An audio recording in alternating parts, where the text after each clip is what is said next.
And the O's have had some dominant pitching in the series here at the Trop.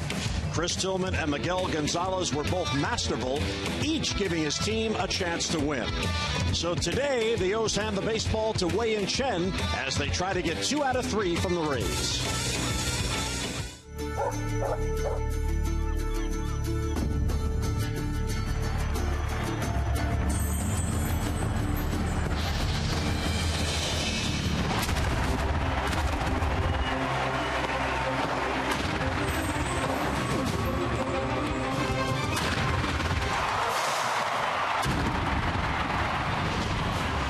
It's the Orioles on Masson at Tropicana Field in St. Petersburg. Yes, O's fans in the house. It's the Orioles and the Tampa Bay Rays. Today it's the rubber game of this 3-game weekend series. And hi, everyone. I'm Jim Hunter. Chris Davis gave the O's the big early blow last night. His grand slam gave the Birds a quick 4-0 lead. And the Orioles went on to the win, snapping their 4-game losing streak and now setting up a chance to get a win today and get a series. But the real storyline in this series has been the outstanding starting pitching. If you're going to win, your starters need to give you a chance, and that's what we've seen here at the Trop. On Friday night, Chris Tillman pitched to a tough luck no decision, but he went 7 strong innings. He allowed only 2 hits and 1 run, walked 3, and struck out 4.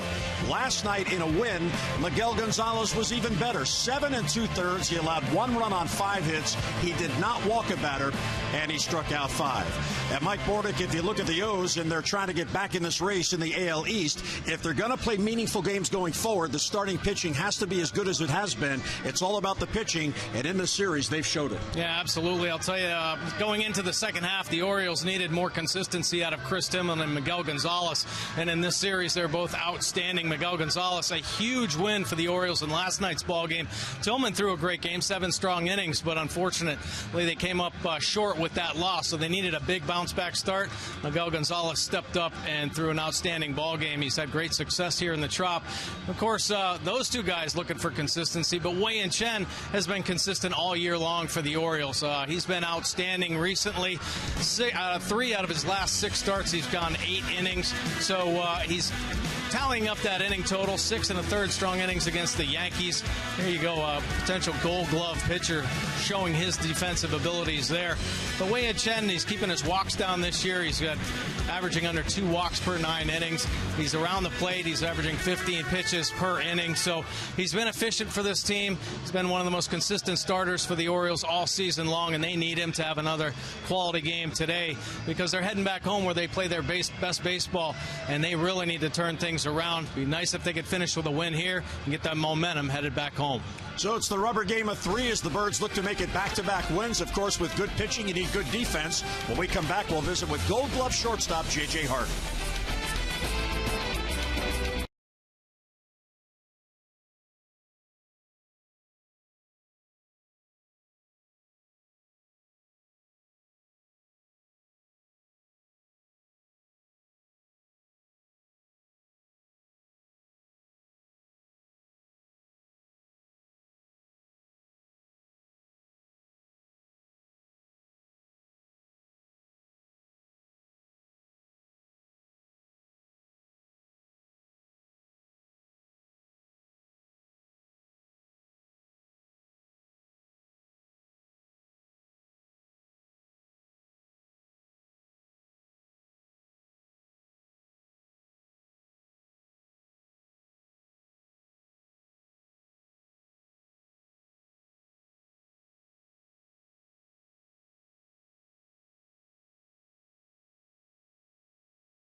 By Southwest Airlines. Book your low fare now at southwest.com.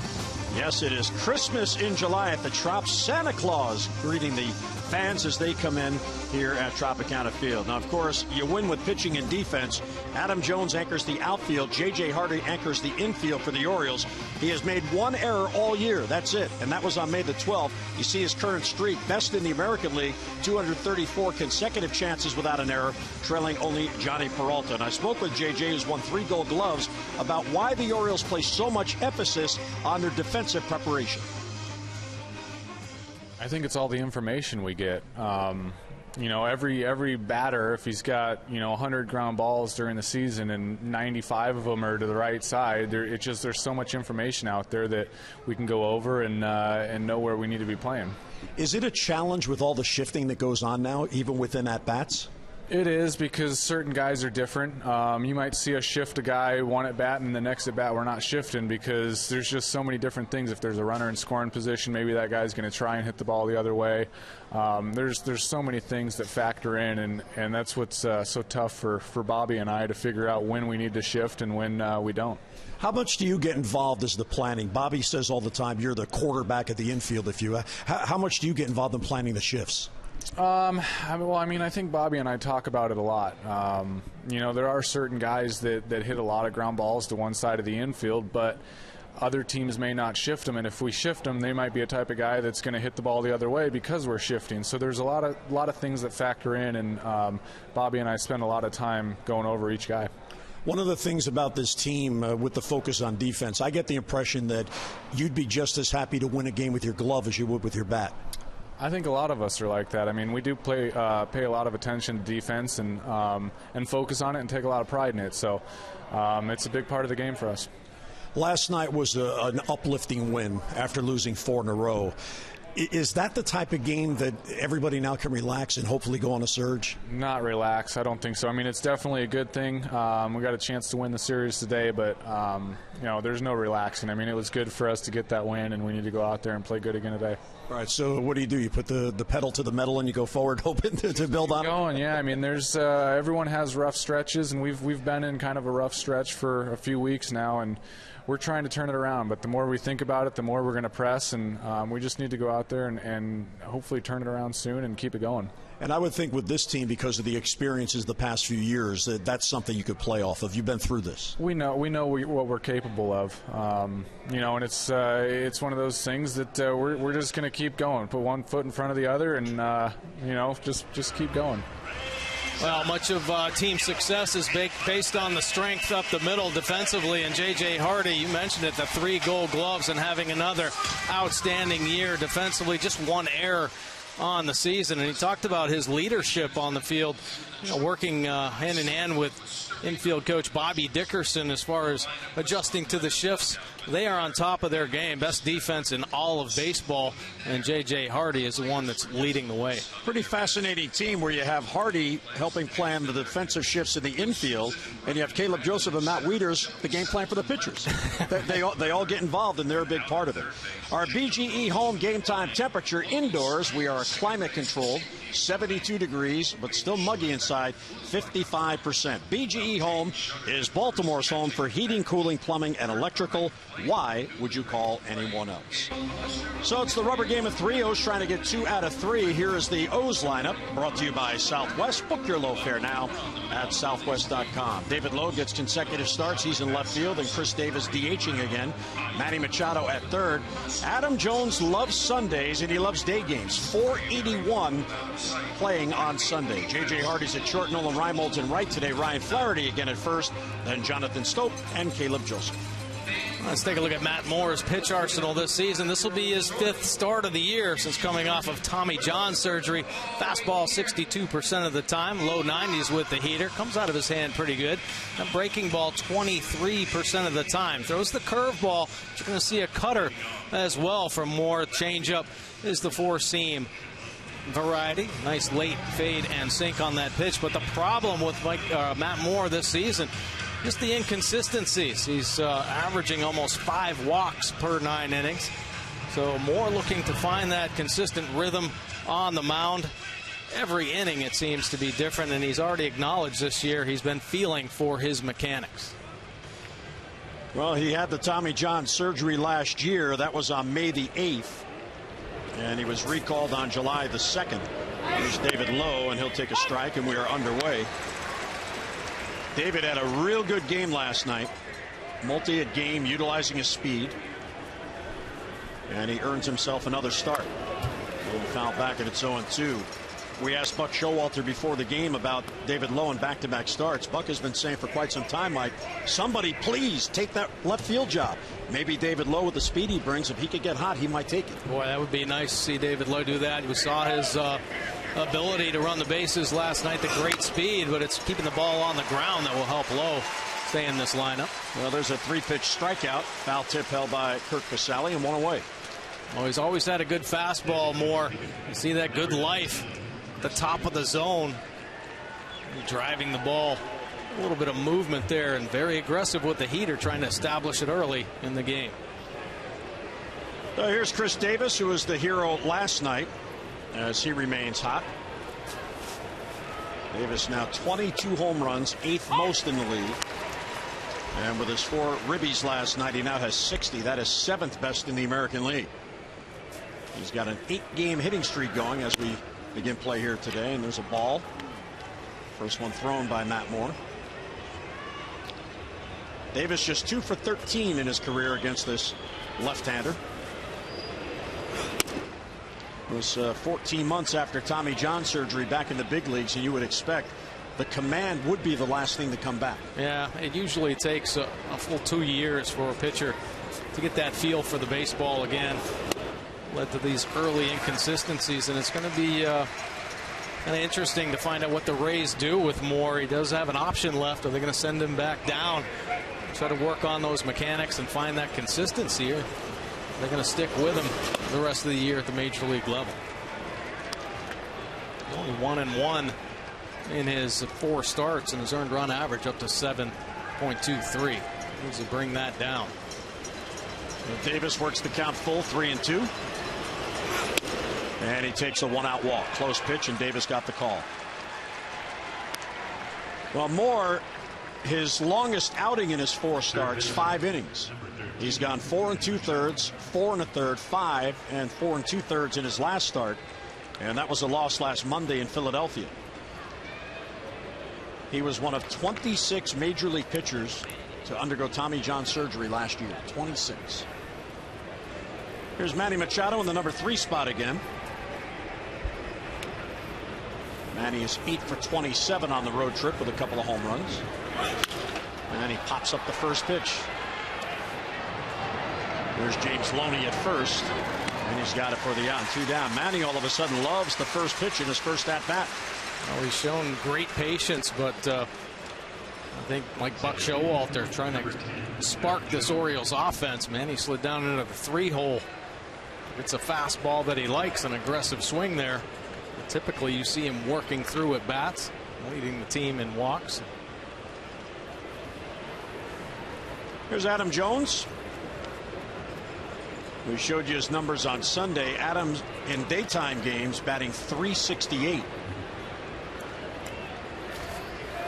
And he has had overall a real good road trip. He has gone 13 for 34. That's a .382 clip on this trip. He started the month off hot. 5 home runs early. 5 home runs in July. Didn't mean to swing. He pushed it past the pitcher. The second baseman gets it the first, not in time. Forsythe was shading up the middle. There's one time that the shift hurt Tampa Bay, as it was almost a bunt. He didn't mean to swing, and the ball hit the bat, and he gets an infield hit. Yeah, gets fooled on a pretty good changeup from Moore. And with the infield shifted over, Forsythe tries the spectacular one-handed play, but Adam Jones once again smelling out that infield hit flying down the line. So the O's put 2 on with 2 down. Davis to second on the play. And here is the red-hot J.J. Hardy, who brings an 8-game hitting streak into today's game. As that batting average on the rise, it's up to .238. And he fouls it back 0-1. Now the Orioles trying to win this game and get back-to-back wins heading home. They have fared very well in rubber games on the year. This is their 15th, and they are 10-4 in the rubber games on the year to win series.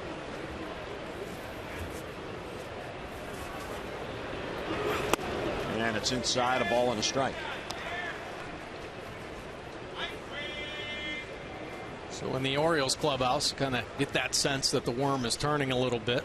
Played some pretty good games here on this road trip. A couple tough losses in New York, one-run games. But they've been in just about every game and 1 or 2 hits away. The Orioles offense busting out in last night's ball game, which was really good to see. I hope they can keep that consistency going now and ride it the next couple months. Well, after today, they go outside the division for a while. They have 3 interleague games beginning tomorrow at home against the Atlanta Braves. And then following Atlanta, the Tigers come in for 4. And then the Orioles head out for a 9-game West Coast road trip to Oakland, Anaheim, and Seattle. Hard hit ball, base hit left field, past the dive of Elmore. Here's Davis coming around. He's trying to score. The throw is up the line, and Davis is in there. There's a big 2-out base hit for the sizzling J.J. Hardy, and the Orioles break on top. J.J. Hardy staying hot, keeping that hitting streak alive, and the top clutch hitters on this Orioles team picking up a 2-out RBI here. They've struggled recently with runners in scoring position, but not for J.J. Hardy. You see Chris Davis at second base with a good secondary, and for the big man, he can really get it going. Orioles able to put the first run on the board. So J.J. extends his hitting streak to 9 straight games, picks up RBI number 27. And here is Nolan Reimold. Jones stopped at second base. Towards the gap in left center field. That ball is over, and a diving try, and it's off the glove of Geyer. Here's Jones to score. Being sent around is J.J. Hardy. He will score. There's a 2-run double for Reimold and a quick 3-0 lead for the O's. Moore showing that frustration. Reimold not wasting any time. Aggressive on the fastball up in the zone. Almost had it taken away from you. See the elevated fastball. He gets on it, and it's dive bombing. Great attempt out in center field by Geyer, but off the glove. J.J. Hardy had a nice read, play right in front of him as he was on first base, and he's able to score behind Adam Jones. So Nolan Reimold comes through with a big 2-out base hit. He now has 7 RBIs on the year. Those are his first RBIs on the road trip. And here's Ryan Flaherty. He fouls it back. Well, I think this Orioles offense a pretty good plan. Now, Matt Moore has struggled with his command, so he wants to get that first strike. Very important. We've seen the Orioles very aggressive early in the count here against Moore, come up with some big hits. Strike on the corner. It's 0-2.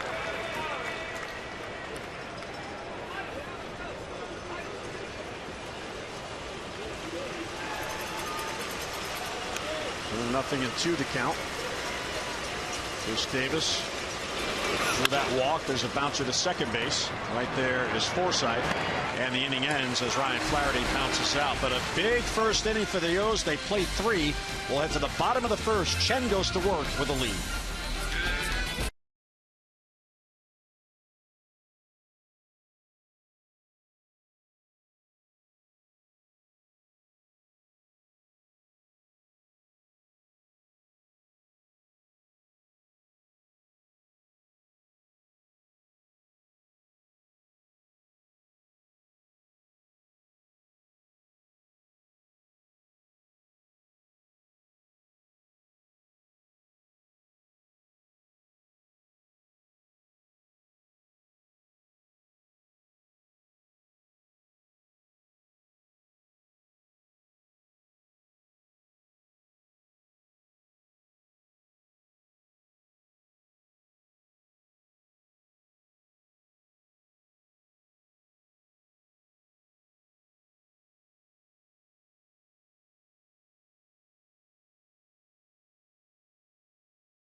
He got 1 in, Raimel got 2 in, so the Orioles have a quick 3-0 lead. Here's the Rays lineup against Wei-Yin Chen, Geyer, Souza, and Longoria with Forsythe in the cleanup spot. Joey Butler gets a start in left field today. Big numbers against the Orioles on the year, 375. Loney's at first, then Beckham, Elmore, and Casale.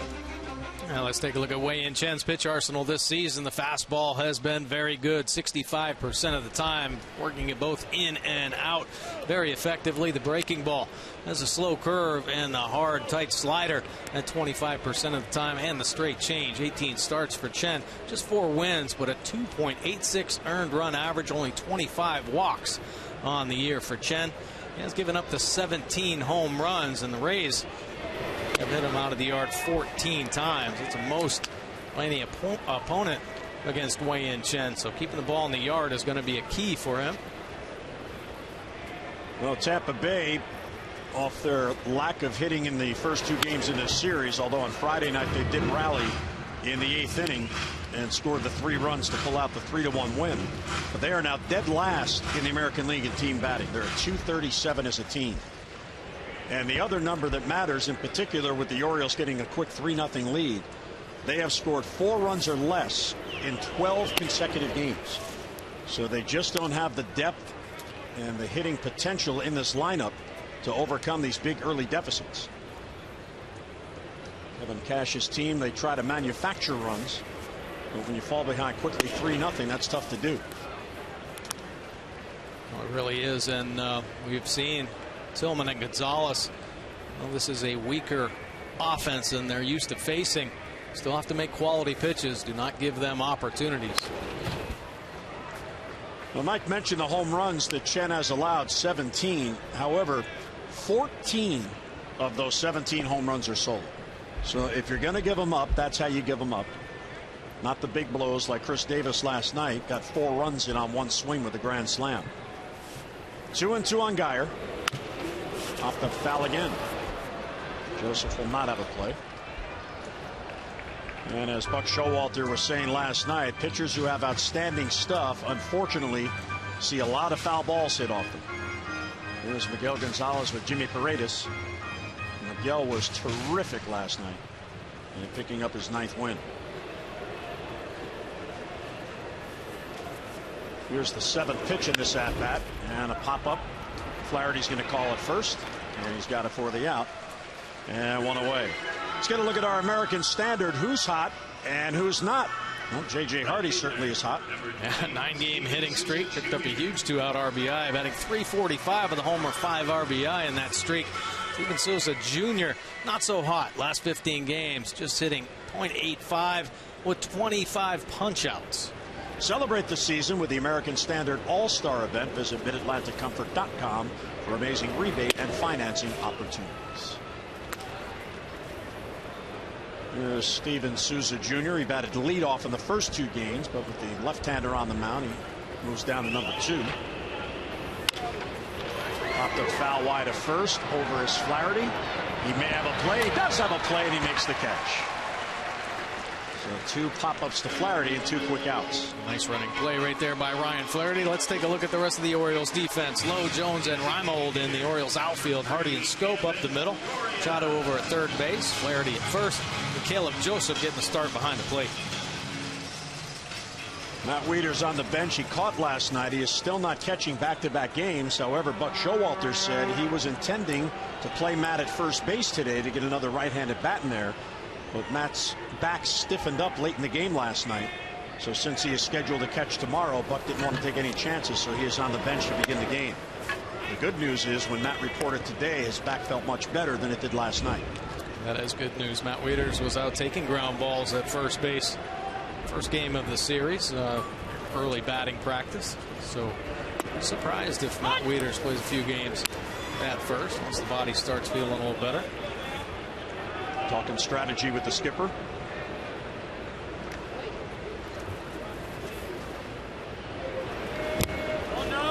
You know, it's really a testament to the trust that Buck Showalter has in the players on this team, that he invites the players to be part of the planning with the coaching staff.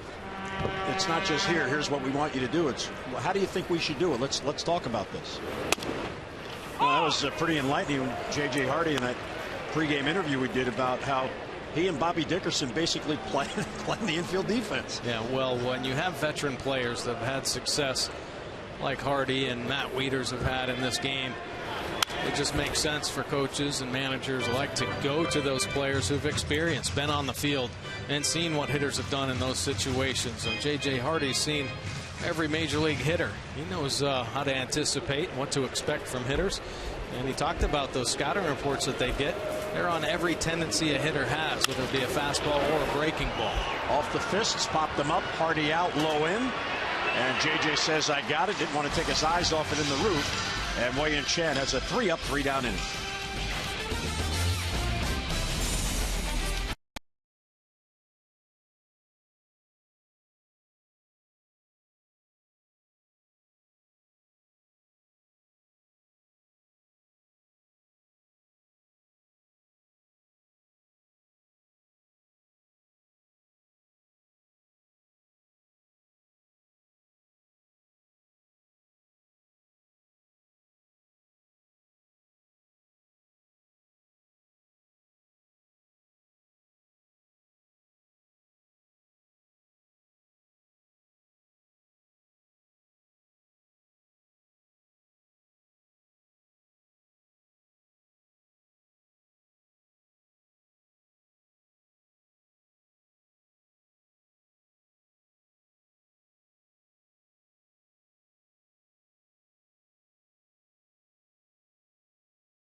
H.W. Bush, who was a baseball man, by the way. Remember, he played at Yale, Ivy League. He was an all-Ivy League first baseman. Well, President Bush signed the Americans with Disabilities Act, a civil rights law for people with disabilities that would serve as a model policy for countries around the world. And it is so great to see fans with disabilities celebrating here at Tropicana Field as they enjoy Orioles baseball. And there's a couple of O's fans in the house.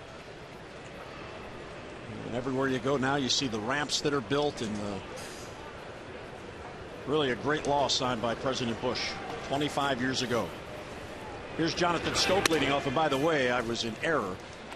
Schoop was at shortstop. It was Schoop that caught that pop-up, not Hardy. I was giving JJ a little bit too much credit. He's everywhere, but he wasn't there. Right. Well, with the amount of shifts that they go through in a ball game, easy to make that mistake. Schoop, Joseph, and then back to David Lowe as the Orioles sent 7 men to the plate in the first inning, scoring 3 runs. Matt Moore doing some manicuring on the mound.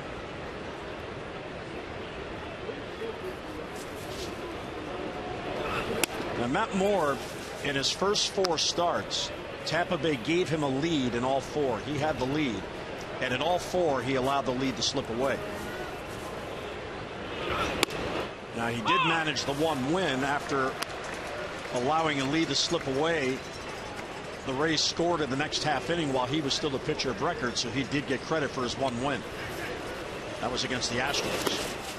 And a good take by Schoop, and the count goes full 3-2. Now you see the pitches at 26 already. Orioles able to really make him work in that first inning. He hasn't thrown more than 88 pitches in his first 4 starts, so monitor that. And the Rays go to the bullpen early again. Skies at the center field and deep, but it's playable for Brandon Guyer. And he's got it for the out. And one away here in the second. Here's our Express stat by Express Care, a LifeBridge health partner. For locations, visit whywaitintheer.com. Yeah, the Orioles offense was bound to break out. 4 runs on 5 hits in the 3rd inning yesterday. It's the first 5-hit inning since last Sunday. The 12th 5-hit inning of those games. 10-1 record. So it'd be nice if they get more multiple hit innings. And the 5-hit inning last Sunday, that was the Orioles' last win prior to last night. So an opportunistic rally. Yeah, that win against the Red Sox in April, they actually had a pair of 5 hits or more in the inning. Caleb Joseph to deep left field, but right there is Joey Butler. And he's got it, and 2 men down. Maryland Lottery's contestant of the game, Robert Scott of Pomfret, has won $500 for being selected, and will win $500 more for every Orioles home run hit today. Play baseball buck scratch-offs and win up to $50,000, or enter non-winning tickets for a chance to be the contestant of the game. Visit mdlottery.com/baseball. Well, there's a cool Maryland Flagos hat.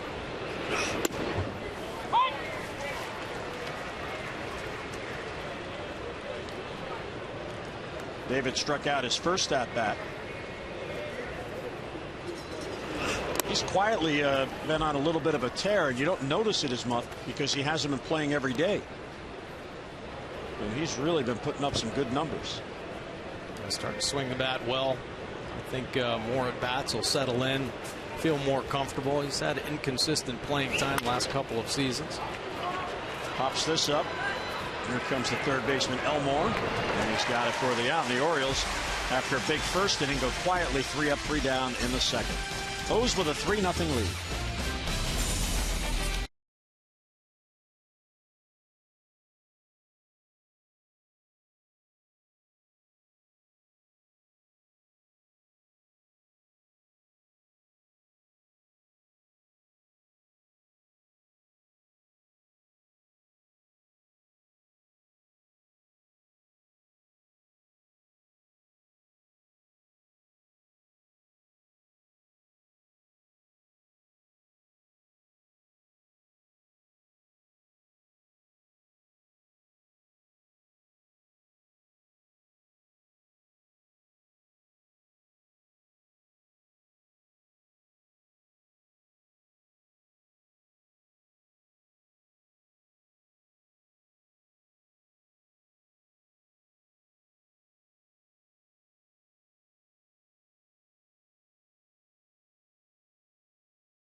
In today's game, brought to you by Miller Lite.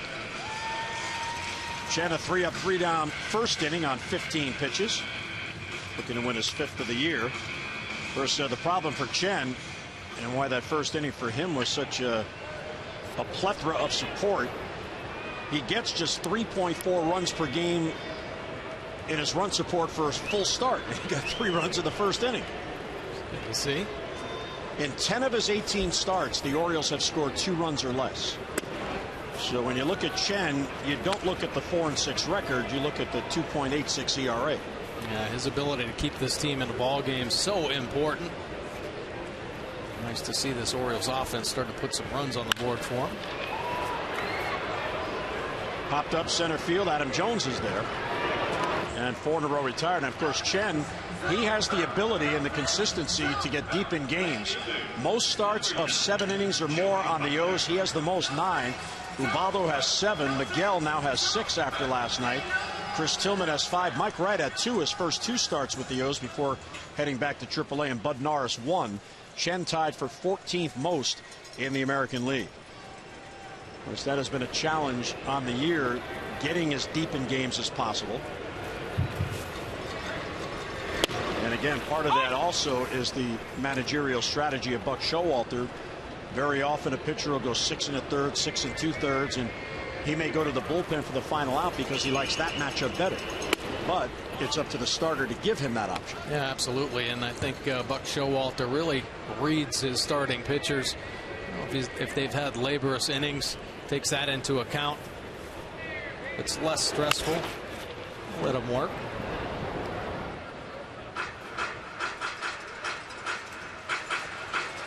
Well, Chen in his last 3 starts has not won a game, despite pitching to an ERA of 2.95. And the reason being, in those 3 starts, the Orioles got him a total of 5 runs. 5 runs of support in 3 starts total. Now Butler goes down on strikes in the high fastball and 2 away. Well, Wei-Yin Chen's fastball coming up big again, and we've seen him. He's aggressive inside to the right-handed hitters. Leads this swing up and out of the strike zone. Wei-Yin Chen, like most of the Orioles pitchers, that extra life through the top of the zone. It's Butler to swing through. Here's James Loney, who is the only left-handed batter in the starting lineup. Chen, of his 17 home runs allowed, 14 have been by right-handed batters, only 3 by lefties. All 3 lefty home runs have been solos, and one of those home runs is to see the shift that Loney is hitting into. So again, the Orioles shift. Loney has one of those 3 left-handed home runs off Chen. Sin-Soo Choo of Texas and Brandon Moss of Cleveland, the other left-handed batters who have gone deep on Chen.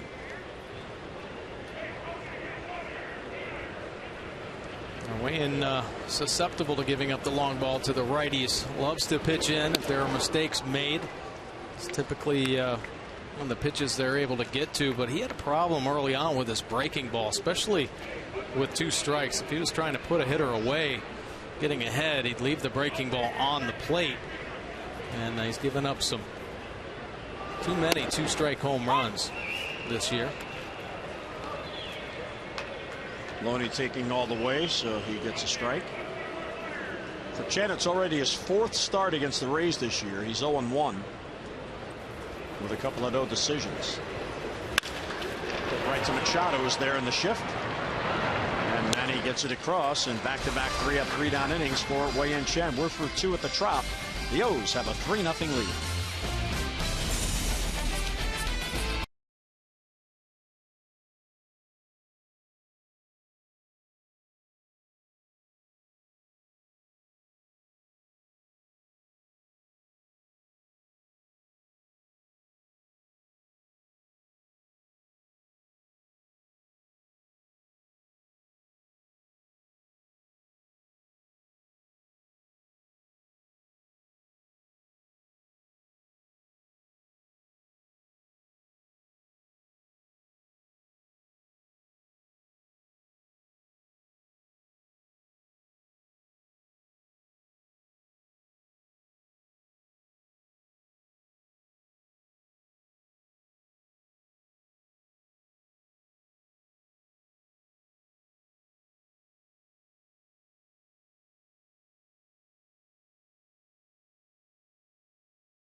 An 8-game hitting streak, 3 home runs, 8 RBI, and that streak yesterday, the grand slam. Now it's time for the Jeep inside the numbers. Speaking of home runs, highest percentage of runs allowed by way of the home run, and the Orioles leading the way at 42.3%. They've given up 160 home runs, and 378 runs have come by way of that long ball. The Rays right behind them, 154 home runs. And Davis swings through it as he leads off here in the 3rd. Machado and Jones will follow. Chris worked a walk on a real close 3-2 pitch that got the Orioles going in the 1st. And he rips it to center field for a base hit. Well, they were shifting. Nobody was right up the middle. And Davis extends his hitting streak now to 9 consecutive games. Well, Mike talking about all of the runs that the Orioles score on home runs, and it is critical for the Orioles to win. Look at this. The Orioles have 47 wins. 40 when they hit a home run. They're 40 and 25. Very good winning percentage when they homer. Just 7 and 24 when they don't hit a home run. And of course, Manny Machado and Chris Davis are the home run leaders. Chris with 22 and Manny with 21. Manny popped up his first at bat. So Davis extends his hitting streak to 9 straight. 11 for 33 in that hitting streak. And Matt Moore allows the leadoff man to reach and misses inside to Manny Machado. Manny, after swinging at the first pitch fastball, a pair of shoes there, taking the first pitch. Make Matt Moore work a little bit here. And down and in, there's back foot. Moore in his career 4-3 against the O's. He missed 451 days from his last start last year to the Tommy John surgery in early May till they came back in July. Off speed pitch for a strike.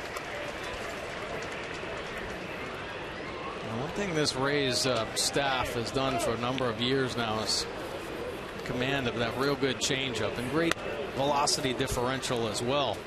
A lot of it can be attributed to their pitching coach John Hickey, but they've had some great arms and know how to use the change. And Moore, the young pitcher, starting to find that changeup. Pretty good one there to Manny Machado. Manny rips it foul down the line. Nice play by the ball boy. So Davis back to first. 3-2 on Machado. Orioles head home after the game. It's been a long road trip. They left on Thursday, July 16th, which was the final day off of the All-Star break. Had it worked out in Detroit. 3 games in Detroit. They spent 4 days in New York and now 3 days here. So by the time they touch down at BWI tonight, it will have been 11 days away from Baltimore to begin the second half. And then they're only home for a week and they go out again. 3-2 is hit deep but foul. And it hits one of the catwalks up above and falls down in the Orioles bullpen. Be aware of those catwalks. It hits the those rings. The second one in play. It's fair. It's still in play. You know, they can actually cordon out off that. So all the fielders have to be aware. So another 3-2 pitch to Machado. And he got him. Foul tip held by Casale. So Manny down on strikes. 1 away. That's a second strikeout for Moore. Not too often you see Manny expand the zone after Moore working aggressively in. Goes up and away with the heater. Manny sees it but can't quite get to it. The ball sailing up and over the bat head. Here's Adam Jones, who got a base hit, an infield hit on a check swing. The Rays in the shift, and he didn't mean the swing, and the ball hit the bat. He pushed it past Moore, and by the time Forsythe, the second baseman, got to it, Adam had legged out an infield hit. And he fouls it back 0-1. Here's our Maryland Live Casino inside the numbers. Highest career batting averages against a certain pitcher. Well, Adam Jones, let's see, he's 500 against Scherzer. He's good. 500 against Moore. He was good and will be again. 421 against Casey Janssen. 409 against Luke Hochevar. And 390 against Mark Burley, who is also very good. Yeah. So Adam likes to hit against the best. He sure does. And he's got the good numbers against Matt Moore. 2 home runs, 7 RBI as well. And that hit him. Davis is running around to third. He doesn't realize that Adam was hit by the pitch. So that's a dead ball, and Chris will go back to second. Because it bounced in the third, Chris didn't see that it hit Adam on the foot. So he'll go to second and Adam on at first. So the Orioles have 2 on with 1 out here in the 3rd inning. Hard to hit him on the knee. Yeah, that hard breaking ball down and in to Adam Jones. Catching him on that back leg. Puts it down and off the shin, knocking him off his feet. Nice job by Chris Davis, though. Seeing the ball bounce away and then getting the head up.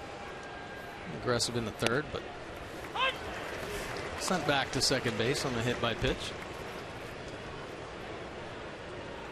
J.J. Hardy got the first run in with a single, his first at bat. And it's It's up and away, 1-1. It's encouraging to see Hardy coming on, Davis coming on. Jones has been there. Manny with the home runs. If some of the supplemental players, if you will find their strokes, this team could be on to something in the second half. They need Parmelee to break out of it. They need Snyder to break out of it. Reimold broke out of it today, which is a good sign. David Lowe had a big game last night. You know, Hardy and Jones and Davis and Machado, they're going to play every day, so you need them to carry the team with the consistency. But they can't do it all alone. And pitch on the upper end of the strike zone, called ball. 2-2. Well, I don't think you can have everybody hot at once. It would certainly be nice if the Orioles offense could do that, but it seems like this team, when they go down, it seems like everybody goes down for an extended period of time. Nice to keep 3 or 4 hitters hot. And Hardy goes down on strikes on a real good breaking ball. So third strikeout for Moore and 2 away. Now Moore's best breaking ball of the game so far after working up in the zone to Hardy. Look at this one drop out 80 miles an hour. Real tight spin on the curveball, and Hardy just can't quite get to it. So it drops down and in. There's Nolan Reimold, who doubled on the first pitch he saw in the second inning off the glove of a diving Brandon Guyer in left center field. And he'll take ball 1. Buck Showalter was saying before the game that he wants David Lowe and he wants Nolan Reimold to use their athleticism to their advantage in games. And that one gets by Casale. Both runners are going to advance. He may have been crossed up. That was a catchable ball. That just took off. And I think Casale just trying to figure out more. And this ball just takes off down and in. Cut fastball that Casale can't come down with. And it was ruled a wild pitch. Moore looks thinner than he appeared to be when he pitched against the Orioles last year. I guess when you spend all that time rehabbing, you had a lot of time to work out. Right. And reinvent your body. And they're going to walk Reimold intentionally with the left-handed batter Flaherty on deck. Already down 2-0 in the count. And there's ball 4, an intentional walk.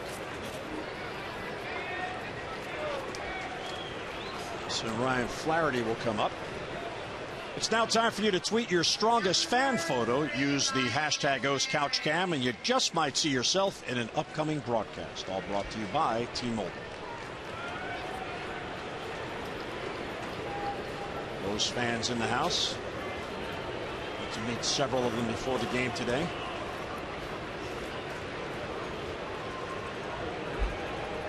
I met a fan, Dan, before the game, who said he and his family flew down here for the weekend series so they could see the O's on the road. Nice. So bases loaded, 2 down. Here's Flaherty. Line towards right field. Diving stop by Forsythe. He just saved 2 runs. Outstanding play by Forsythe. And the O's are down in the 3rd. They'll strand the bases loaded.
West.com, and by Royal Farms world famous chicken and western fries, made fresh, never frozen, real fresh, real fast.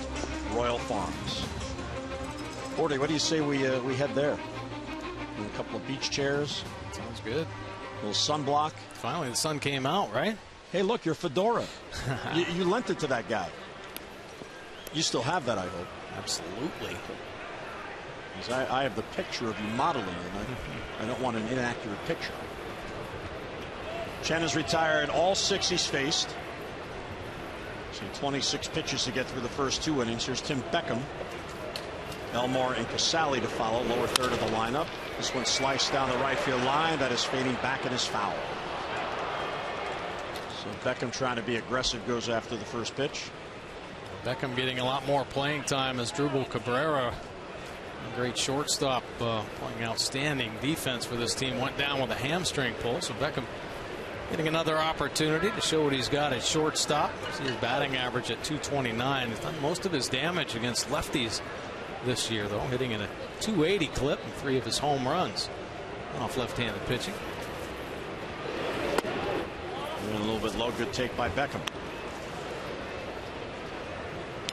As play began today, the Orioles are still 7 games back of the Yankees. The Yankees had a wild comeback win at Minnesota last night. They were down 5-0 and they won it. So the Yankees have won 7 of their last 10, while the Orioles have lost 7 of their last 10.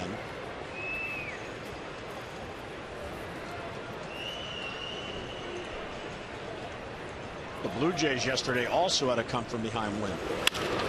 Bounce to Machado at third. Manny gloves and slings it across to get Tim Beckham, and one away here in the Tampa Bay third. Don't forget, tomorrow night the O's are back home for the first time since the All-Star break. They'll begin a 3-game interleague series with the Atlanta Braves. And on Tuesday night, don't miss the season's next Ollie's Bargain Night, presented by Ollie's Bargain Outlet. All the upper reserve seats are just $10. Welcome back your birds and save. For your tickets online, Orioles.com or 888-848. Jake Elmore shows bunt, and he takes a strike. Machado deep at third.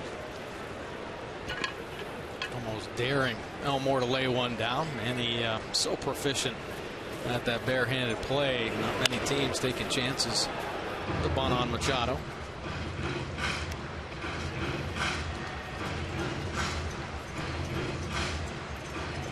He's played an outstanding defense this year. Almost redefining that third base position with the depth that he plays and that cannon arm that he possesses.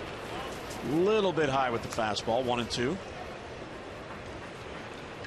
Elmore is in a 2-for-16 drought. He's batting at .203. Chen has retired 7 in a row to begin the game.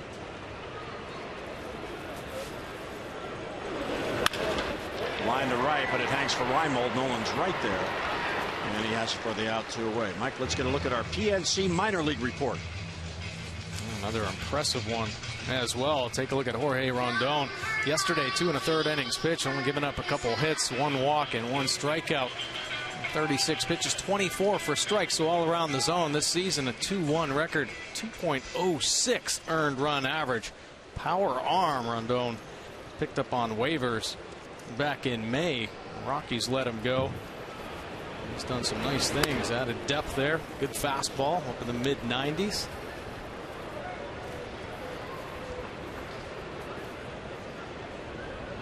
He did appear in 2 games with the Rockies this year. Most of his experience in the minor leagues as Casali skies it to Jones. Adam waits, and Wei-Yin Chen has his 3rd consecutive 3-up, 3-down inning. 9 in a row retired by the Orioles left-handers.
Fame inductees, Craig Biggio, Randy Johnson, Pedro Martinez, and John Smoltz. Randy Johnson pitched in college at USC. He's only the second player to go through that program to be inducted at Cooperstown. The other was Tom Seaver. I was stunned when I saw that. Craig Biggio is the first from Seton Hall University, whereas Pedro is from the Dominican Republic. Smoltz signed out of high school. So they all got there different ways, and here are the teams, Mike, without Hall of Famers. Yeah, Los Angeles Angels, believe it or not. They came into the league back in '61. The Mariners, Rockies, Marlins, Tampa Bay Rays broke in 1998. The Nationals get to have the Hall of Famer.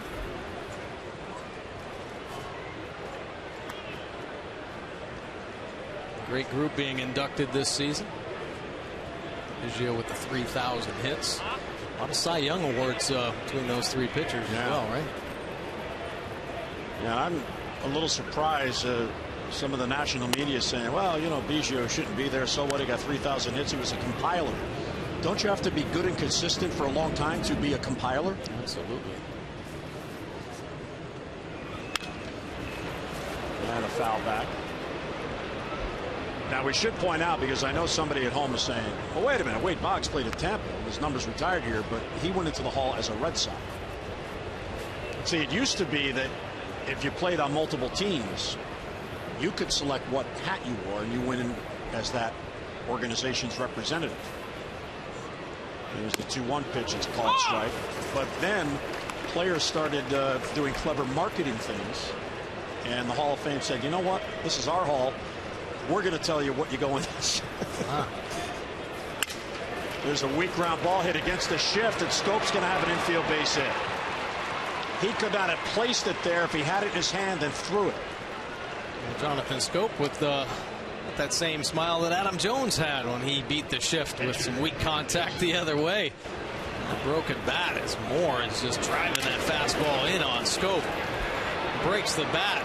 It's a little bit of a spin as it kicks away from Forsythe. And there you go. Adam Jones loving it.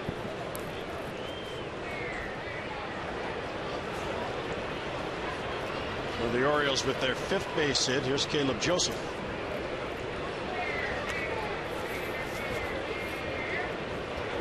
Goes with a 3-run first inning.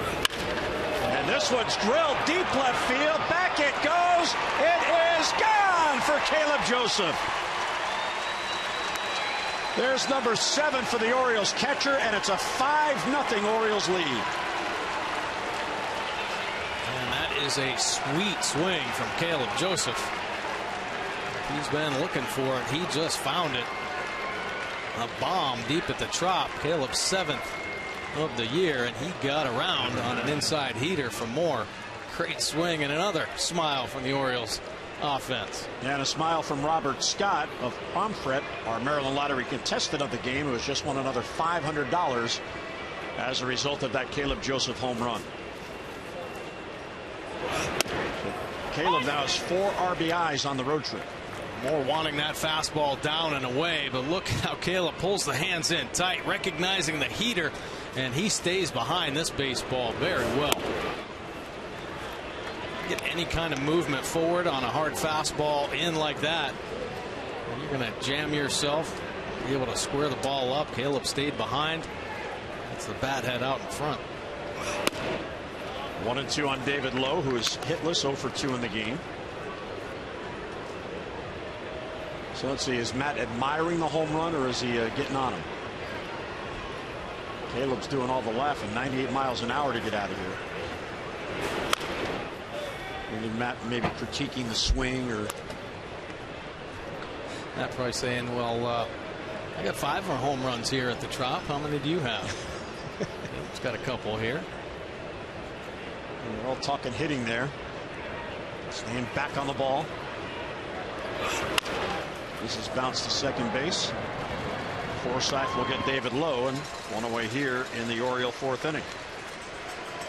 No space is running out for Tuesday night, the special pregame Birdland social party on the center field roof deck. A limited number of tickets starting as low as $30 are still available. It includes a game ticket, access to the pregame party, a catered menu, drink coupons, and an exclusive t-shirt. And the event also includes a Q&A session with Hall of Famer Jim Palmer and Rock Kabatko of MASNsports.com. So don't miss out. Reserve your spot. Orioles.com/Birdland Social.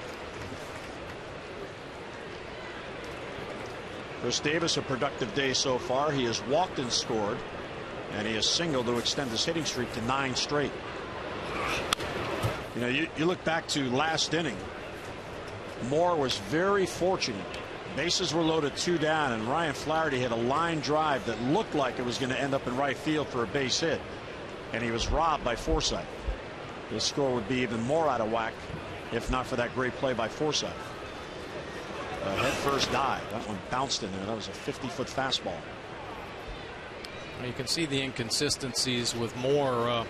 Inability to get that curveball over when he wants to. Fastball's been up in the zone. He's made some good pitches, but there again, it's been kind of a mix. Every inning something different. Davis fouls it back the other way. Chris has an RBI in 4 consecutive games, so he has a hitting streak plus an RBI streak. Caleb Joseph, a 2-run shot for a 5-0 lead, and Chris goes down on strikes. Good off-speed pitch inside. A real good change up there. Most opposing staffs give this Orioles offense a ton of off-speed pitches. They're a quality change up from Moore as it fades down and in on Slugger Davis.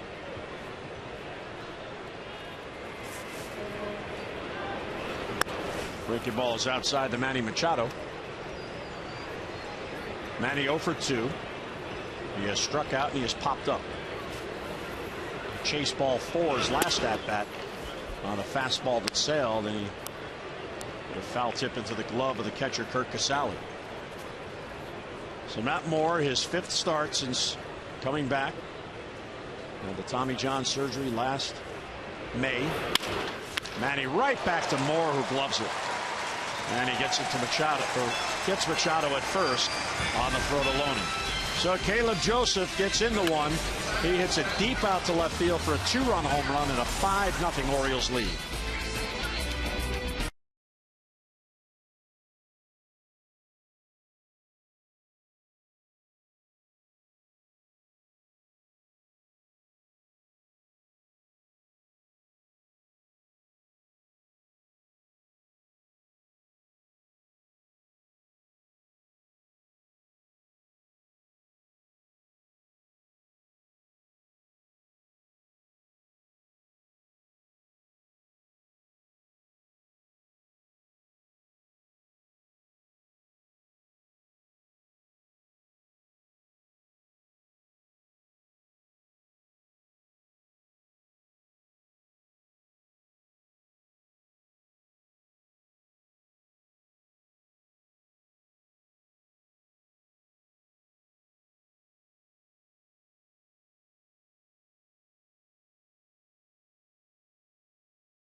Are back home at Camden Yards, and first up, the Atlanta Braves 3-game interleague series. Kevin Gausman will be on the mound against Alex Wood in the opener. Our coverage on MASN begins at 6:30 with those extra presented by Southwest, and then game coverage at 7 o'clock. We've got all the access you need right here on MASN. I'll take a look ahead here at the Braves preview. 45-52 record this season. They are 7.5 games back in the National League East. It's going to be a homecoming for Markakis. Another solid offensive year. 288 batting average, 32 RBI. Does have a 370 on base percentage with his 46 walks. Check swing by Brandon Guyer right to Flaherty. He'll take it himself. And 1 out.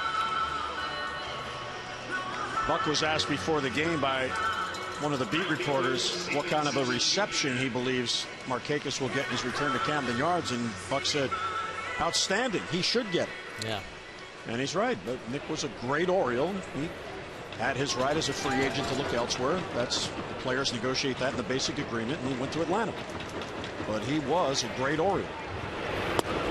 Still has his home in Baltimore County. So I would expect he'll get a very good ovation. Gold Glove right fielder there, and Buck made reference to him playing that right field in Camden Yards as well as anybody's ever seen. I mean, a pretty tricky right field, their home park, and Nick Markakis handled it as well as anybody. 1-1 on Souza. There's a strike at the knees. Wow, if he can puddle that pitch. Inside corner at the knees to the right-handed batter. He's been very effective with that pitch. Caleb Joseph sensing a real good command of the heater, and he is in attack mode right now.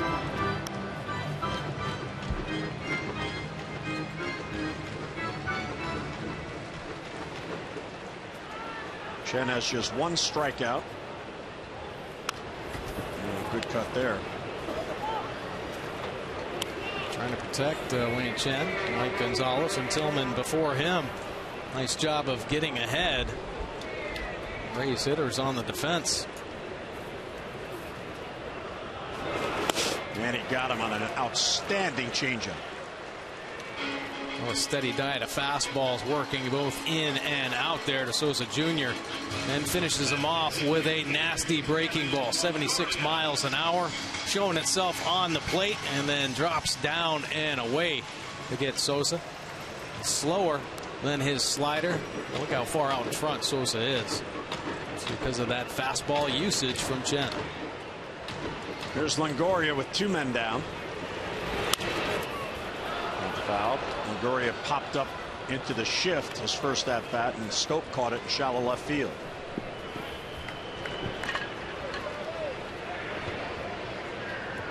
Longoria came in batting .338 against left-handed pitching. Rips that one. That is foul down the line. Well, that slider left up a little bit, but it was located very well. It was boring in on the hands of Longoria. Not a lot a hitter can do on that pitch. To pull it foul, really have to pull the hands inside and almost force it back into the playing field to keep it fair. Chen's ahead 0-2, 2 outs, none on. We're in the fourth. This ball's crushed deep left center field. David Lowe back, and that ball is gone. Too much of the plate on an 0-2 pitch, and Longoria hits it out. His 10th of the year makes it 5-1 O's. So the first hit allowed by Chen also spoils the shutout. Now 15 solo home runs given up by Wei-Yin Chen, totaling 18 home runs on the year. And Wei-Yin Chen gets ahead. Caleb wants it up and out of the zone, but Longoria able to stay on top of the fastball. It's it on the good part of the wood and hammers it out of the yard. So he didn't get it high enough. Way ahead 0-2. He could have thrown it way up, and there's another ball hit deep left field. Forsythe. David Lowe looks up. That ball is gone. Rays go back to back, and it's 5-2.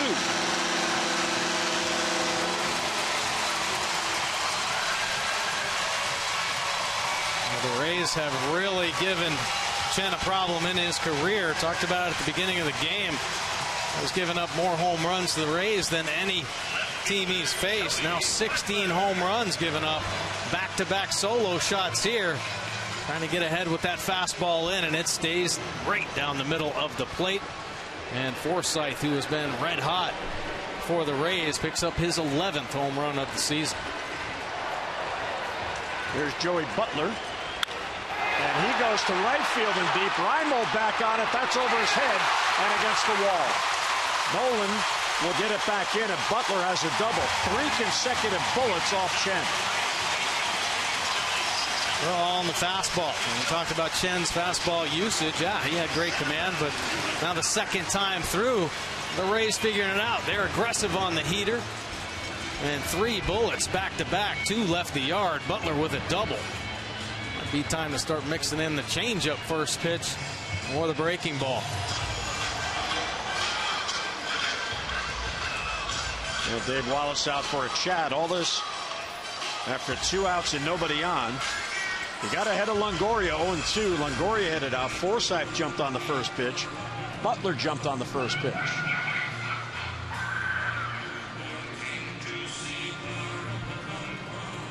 You know, when you go up against Wei-Yin Chen, you're going to see some fastballs, but Chen relies on the ability to locate it, and he's been so dominant working it inside hard to right-handed hitters, and he can get it into lefties as well, and then the secondary pitches will play up. You're riding that fastball early in the game, 77-78% of the time. You're starting to get on the heater. Definitely time to start mixing in a few different looks. There's James Loney. And he does. Throws on the breaking ball. Loney lets it go by for a strike.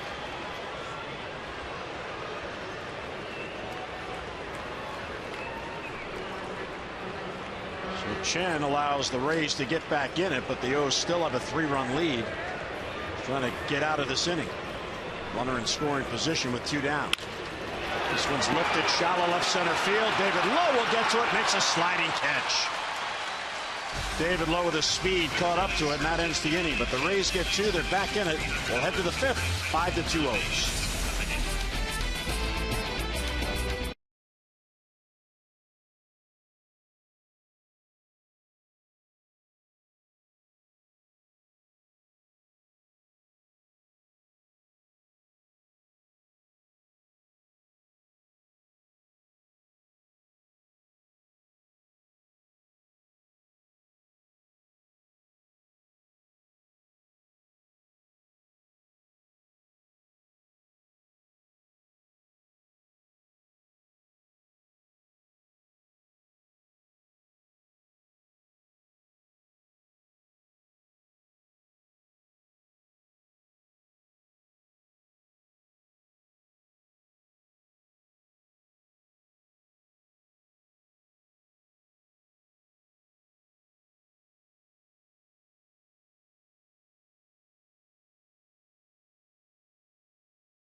Fans at the game that night against the Tigers will receive a glove Orioles t-shirt that was designed by Gold Glove winning shortstop J.J. Hardy. So celebrate the O's, celebrate J.J. Hardy, and add to your Birdland wardrobe. For your tickets, Orioles.com or call 888-848-BIRD. Definitely be a fan favorite shirt. J.J. Hardy having another incredible defensive year. Just 1 error on the season, riding a 60-game errorless stretch. J.J. will bat second. Here's Adam Jones to lead off. Adam has been on base twice. He had a check swing infield hit and a run score. Then he was hit by a pitch and left stranded. Swings through a fastball from Matt Moore, who begins his 5th inning. He needed 72 pitches to get through 4 innings.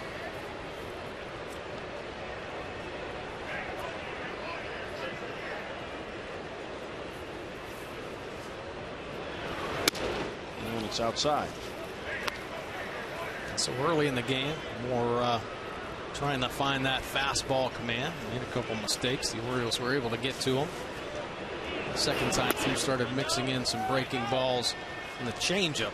Changeup, best secondary pitch right now. Seeing the inconsistencies with that big curve. Throwing it for a strike 1 time. Moore is out of Moriarty, New Mexico. Drafted by the Rays out of high school. Swing and a miss, good off speed pitch. Alex Colomé getting loose. He got the win the other night. He was the pitcher of record when the Rays got 3 in the bottom of the 8th. He also made friends with Manny Machado. 2-2 on Jones, leading off in the Orioles' 5th. And foul back.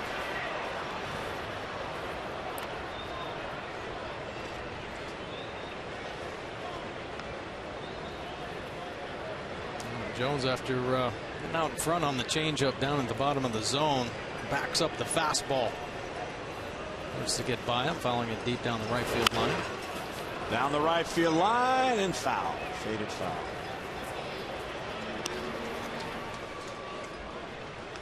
I'll take a look at the trio of players with 15 or more home runs this season, and Adam Jones, part of the Davis Machado group for the Orioles. Of course, American League East well represented by the Yankees and the Blue Jays. Tigers at their sluggers. Martinez, Cabrera, Cespedes, and Houston. Also has 3 players with 15 or more homers. Adam with a good at bat, works the count full, 3-2.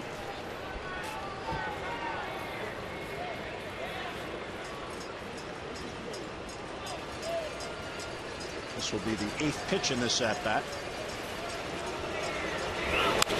And he fouls it back.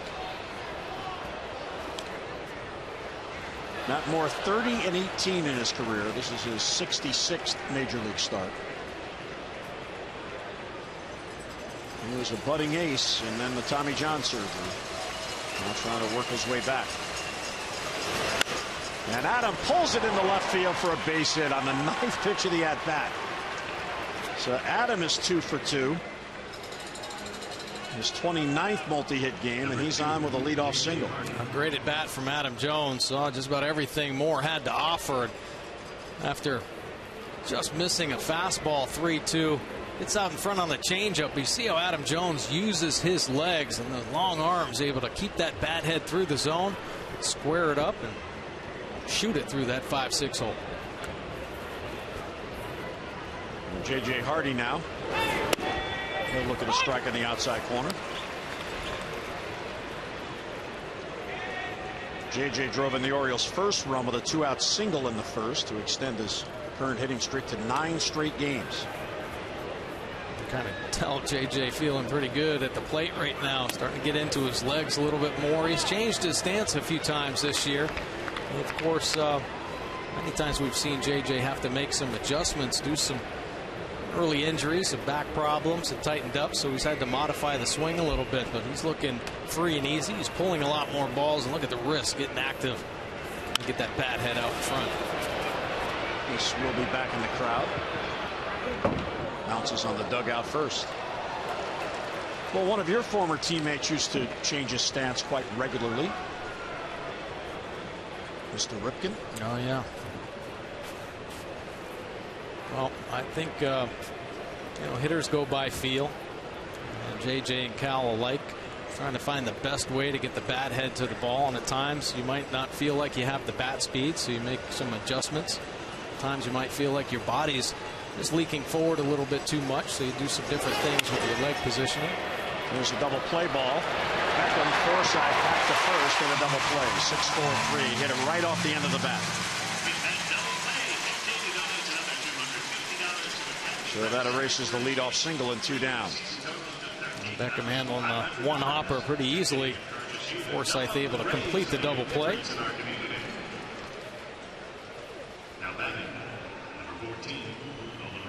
So 2 down. Here's Nolan Reimold, who drove in 2 runs with a double in the first. He was given an intentional walk in the third. And there's another base hit for Nolan Reimold. So Reimold has a 2-hit game, his 3rd multi-hit game on the year. Now, fans, be sure to text Masson's word of the day, which is bold, to 29292 for your chance to win a meet and greet with Buck Showalter. All brought to you by Outback Steakhouse, where the No Worries Wednesdays menu is now available on Sundays. Bold, B-O-L-D. So Reimold is on with his 2nd hit. The Orioles' 8th hit in this game. And Flaherty, a comebacker right to Moore. will get it to first, and that ends the inning. So the Orioles have 2 hits in the inning, but strand 1 and don't score. Mid-fifth, 5-2 O's.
The Park, it's coming up Saturday, August 1st. All the proceeds benefit critically ill children and their families.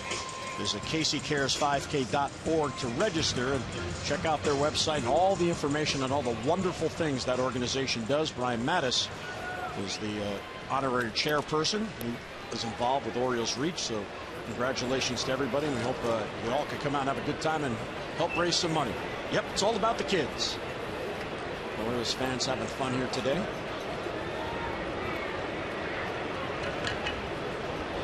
Here's Tim Beckham leading off.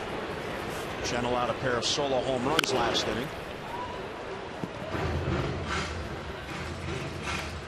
And they got to Wei-Yin Chen in the fourth. A little too fastball happy. You see 74% fastballs to this point. Caleb starting to mix in the off-speed pitches to get ahead. His Rays lineup. High fly ball to right. Nolan Reimold, the long run, charging fast, gets there, overruns it, and it's a fair ball. And Beckham will be on at second base. Nolan had a long way to go, and he actually overran the ball. Well, the Trop, a very tough roof to pick up the baseball, but he never takes his eyes off it, just over boogies. Long way to run, and takes 1 or 2 extra steps as the ball lands over his head in, unfortunately, fair territory. Beckham on second base. And because Reimold didn't touch that ball, they're going to give Beckham a double, but that should have been caught. Once you get there, you got to make the play. So a runner at second and nobody down. And a bunt popped up in the air, and Caleb a diving try, but he can't get there. What an effort by Caleb Joseph. Caleb's coming out of the chute very quick when he recognizes the hitter get into that bunt setup. And Caleb jumping up, head right up, picking up the baseball. Nice diving effort. Unfortunately doesn't get hurt as that glove hand gets tucked underneath the body and folded behind him. Diving in vain right there, I think. Sometimes it might be easier on the body to just dive and land on the turf than try to stop yourself getting your feet up. There's a base hit to left field. David Lowe will play it on a hop. Being held at third base is Beckham. So here come the Rays, who have made some adjustments here. They had 3 hits last inning, 2 solo home runs, and now they have back-to-back hits here. Although the Beckham hit should have been an out. But Showalter looking on as now the tying run comes to the plate. No concern here. Rays some problems with runners in scoring position this season, but particularly here in July, much like the Orioles. Have an opportunity a little closer. Rays are 218 with runners in scoring position. That's 14th out of 15 teams in the league. But Casale, the catcher, breaking balls high.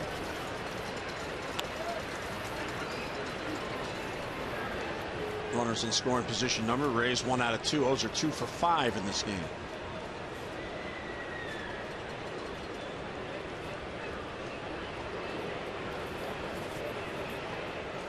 First and third, nobody down. There's a breaking ball for a strike. So if Beckham is at third, Colomé and Gelt's now getting loose. You play the scoreboard math. If Beckham scores, fine, but try not to let Elmore come around the score from first. Don't let Tampa Bay build a big inning here. It's a fastball by him. 1-2. So got to get back into the slow him down, speed him up. That category. A little late on the fastball. Up and away after a first pitch or a first strike breaking ball. There are times when a pitcher has to pick up his defense, help him out. Popped him up, shallow right. Reimold coming, and no one has it for the out. Not deep enough for Beckham to try to tag, so a huge out for Chen as Reimold got in on it. A huge first out right there. Nice job by Wei-Yin Chen. Jam shot out here. And lets it go a long way in to make this play. He's deep in right field. See, Adam Jones has more of a line on that ball, he thinks, than Reimold. But you know what? That's good communication, because Reimold was coming in on it facing the field. If Adam had caught it, he would have been running towards the foul line and would have had to turn the throw back in. That's real good communication. Adam letting Reimold take that. Nice play. Seen them communicate out there. Now Adam Jones seems like he plays with a different corner outfielder every night. They better be talking, be on the same page. Here's Brandon Guyer, who's 0 for 2. Just inside 1-0.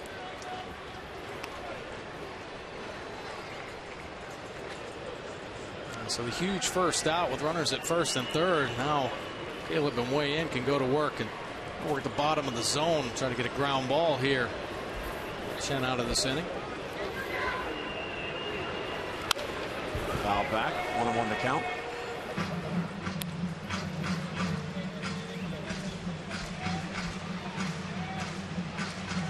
Moore's day is likely done. He's thrown 87 pitches. And in his prior 4 starts, he did not have any starts where he reached 90 pitches. Coming back from the Tommy John surgery. 1-1 on the leadoff man, Brandon Guyer. Swings through it, 1-2. Too quick there, left that fastball up arm side. Continue to stay over the front side and drive it downhill if he wants to bury that fastball into the righties. 1-2 on Guyer, and he hits him. So he's given up a home run on an 0-2 pitch. Now way ahead of Guyer, he hits him on a 1-2 pitch, and that loads the bases and brings a home run hitter to the plate, representing the go-ahead run. Maybe gotten a little shaken up with a little offensive outburst by the Rays in the fourth with the 2 solo home runs and double and a single, and tries to get the fastball in, but just way too far in. Here is Souza.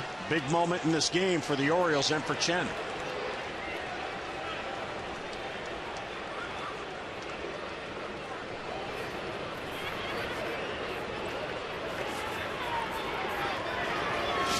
Breaking ball in the dirt, blocked by Caleb, and that for the moment has saved the run. Tommy Hunter now getting loose in the Orioles pen. Take a look at the block here by Caleb Joseph, down on both knees, getting that chest over the top of the baseball, just close enough. Wei-Yin Chen, a nice job Covering home with the bases loaded.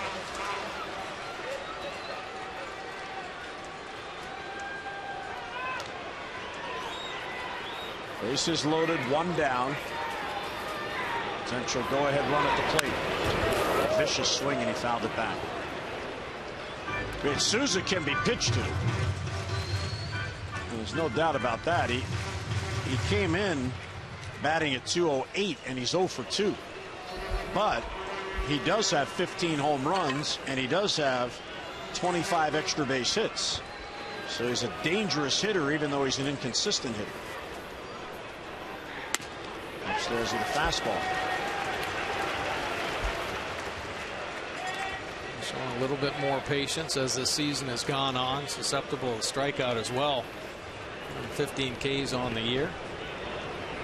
116 Ks after striking out his last at bat.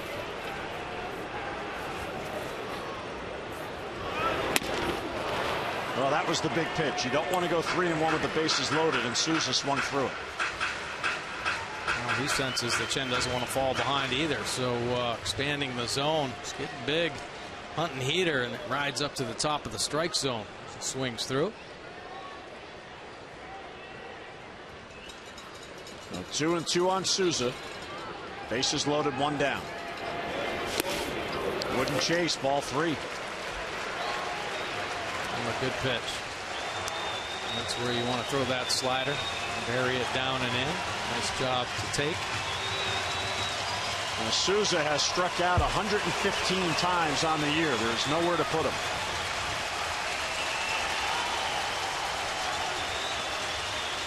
Three and 2 with one down. Struck him out. A strike 3 called. Souza thought he had worked the walk, and Chen got it in there. Boy, that is a great fastball from Wei-Yin Chen. Look at Caleb Joseph's glove. Doesn't move it an inch. Perfect pitch. Clutch pitch. 3-2 count. And locks him up on the fastball dotted on the inside corner. So Souza not looking inside, and that's exactly where Chen put it. But he's not out of it yet. Here's Longoria, the Rays' best hitter.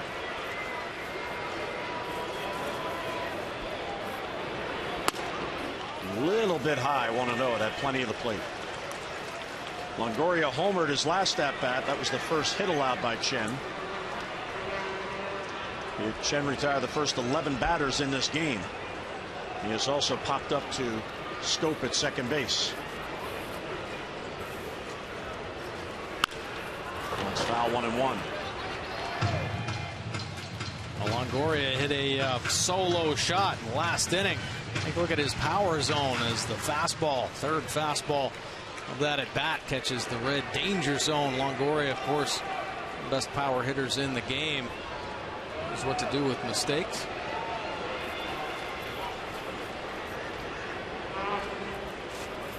Here's the 1-1. It's bounced towards Machado at third. Manny will get it across to first just in time to get Longoria. That was a slow developing play, but Manny makes the play, and Chen gets out of a major jam. Our Mazda do-ups as we go to the 6th. Jonathan Stope, Caleb Joseph, and David Lowe, 8-9-1 for the O's.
4% fastballs. A breaking ball, couldn't find it early, so went to the changeup as a secondary pitch. Only 5 innings thrown, 87 pitches, still hasn't gotten over the 90 pitch mark. And he's going to give way to the bullpen. Alex Colomé coming in. Fastball 80% of the time. Pretty good fastball, easy cheese, 93 to 96. Breaking ball, a slider and a curve with the change. Primary off-speed pitch, 50 punch-outs. 25 walks in his 76 and a third inning of work. Started the season in the rotation, but mixed results. Sent back to the bullpen after Odorizzi and Moore came off the DL. Opponent's hitting .288 overall. There's a fly ball pitcher. 56% of his outs in the air, and he's given up 9 home runs. He worked a scoreless inning on Friday night. It was the 8th inning. He did hit Manny Machado. It looked like it might have been some retaliation for Chris Tillman hitting Tim Beckham. But it made no sense because at the time the Orioles had a 1-0 lead. There was 1 out, nobody on, and he put a base runner on. Nothing came of it, and then Tampa Bay got 3 in the bottom of the 8th to take the lead, and Colomé was credited with the win. Schoop is 1 out of 2. That was a foul out of play. And Colomé gets ahead, 0-2. Colomé's had a interesting last few years. Had some elbow problems. He's been suspended coming into this spring. Had some visa issues and then went down with pneumonia. So he has missed plenty of time over the last few seasons. Overthrows the fastball, 1-2 on Schoop.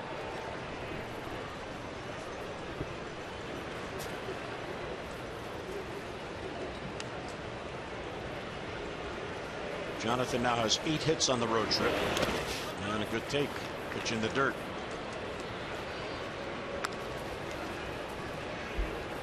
A hard slider, his best put away pitch. So getting ahead of Jonathan Schoop, trying to get him to bite on the slider down in the dirt. It looked like a hard fastball, but late finish. He showed a little too soon there out of the strike zone.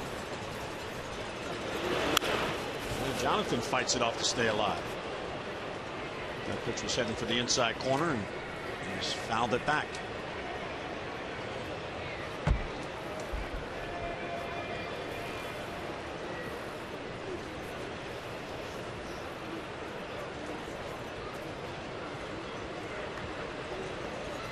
Two and 2 on Schoop, leading off in the 6th.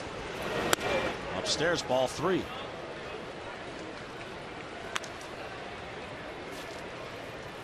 Rays asking for the appeal, but denied by Bill Welke.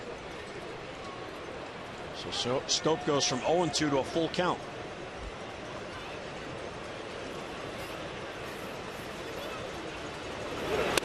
And he got it. Stayed upstairs with the fastball, so Colomé gets the K and 1 away. Challenging him with the heater at the top of the zone. Has a little natural cut on that 4-seam fastball and good velocity as well. Late movement riding at the top of the zone to get Schoop. And 1 down. Here's Caleb Joseph, 1 out of 2, hit a 2-run home run his last at bat.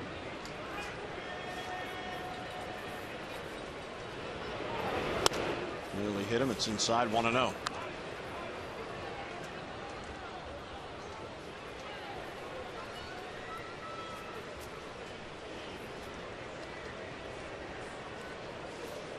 O's have out hit the Rays 8-5 and lead it 5-2. Here's his home run in the 4th inning. He got all of it. Yes, he did. A missed fastball, supposed to be down and away, and it leaks in off the plate. But Caleb able to pull the hands in, get the barrel to it. That's a bomb here at the Trop. Fastball for a strike. See Caleb's power zone and take a look at the fastball location. 3 or 4 inches in off the plate. Can do a lot of things right.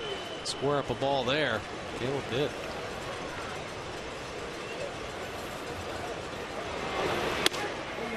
Two and 2.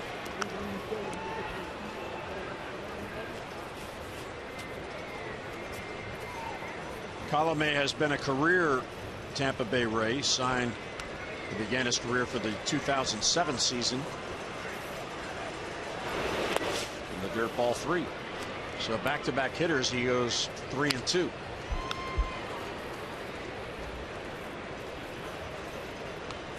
Rays wearing their Sunday home jerseys, the pale blue.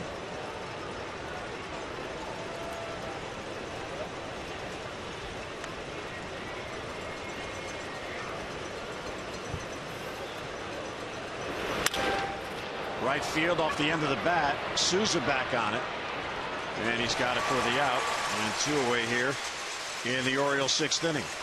Well, mark your calendars. The next fireworks night at Oriole Park comes up on Friday night after the Orioles take on the Tigers at 7:05. Stay around after the game. The Birdland skies will light up with a dazzling display presented by Kaiser Permanente. So good seats remain, but as you know, they go fast for fireworks night. So if you want to come out, get your tickets soon. Orioles.com or call 888-848-BIRD. Hey, the Hawaiian shirt. Well, you know those folks came down. Unless somebody in Baltimore mailed it to them. I'm sure there were a lot of requests for that Hawaiian shirt. Good to see O's fans following the team on the road. Outside corner called strike. David Lowe 0 for 3 after a 2 for 4 night last night.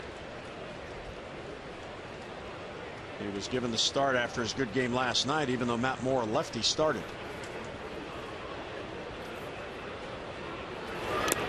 And he chases a pitch. So the borderline pitch was more hittable, and then that one he chased and it bounced in the dirt. Pretty good changeup right there. Backing it up.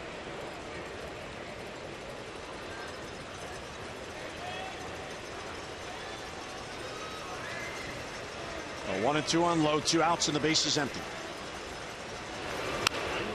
And foul back out of play. It ran in on him. Orioles have stranded 5 men on. And the play by Forsythe robbing Flaherty of a hit was big for Tampa Bay. It would have been at least a 2-run base hit. Instead, it ended the inning.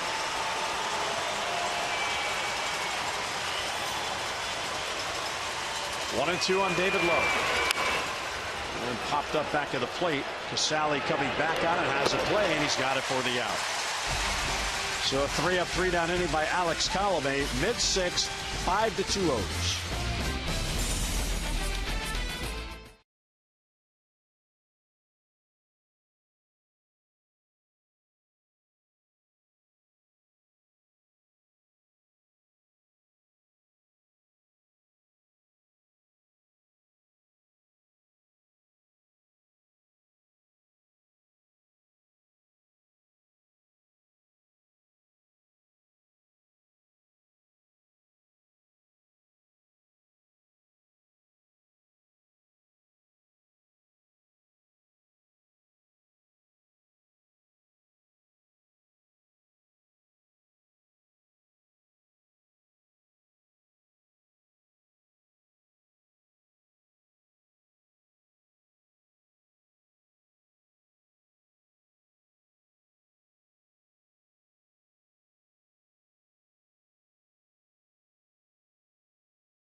Miller Lite. Well, Wei-Yin Chen in a jam. Bases loaded. Only 1 out. He dots a fastball.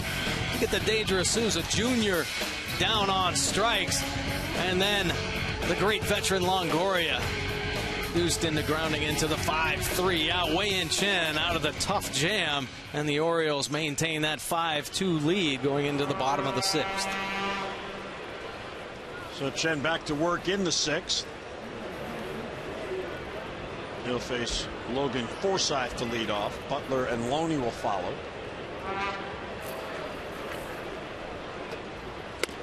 And there's a strike in the outside corner. So he comes off speed on the first pitch and gets the call.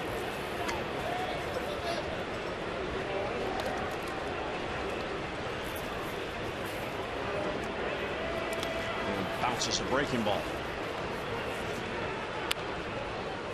Chen trying to win his 5th. He's done 6 consecutive quality starts. He is 3 outs away from extending that streak.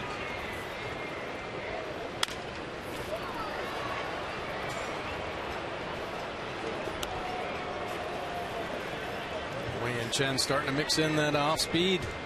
The off-speed pitches more now. Second, third time through this Rays lineup. Miguel Gonzalez uses the full complement of his pitches to shut down the Rays. You know, last night he wasn't happy with the, as he calls it, my splitty, my split-fingered fastball, so he used more breaking balls than he normally does, and he had a good one last night. Yes, he did. Nasty slider. He was locating very well throughout the ball game. Sharply hit foul down the line.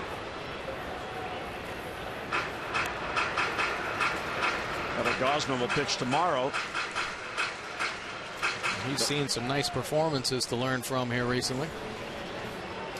And the next step for Kevin is to integrate his breaking ball more into the repertoire. Looked like Forsythe swung at a ball, so the count holds 2-2. Trying to protect, expanding the zone a little bit.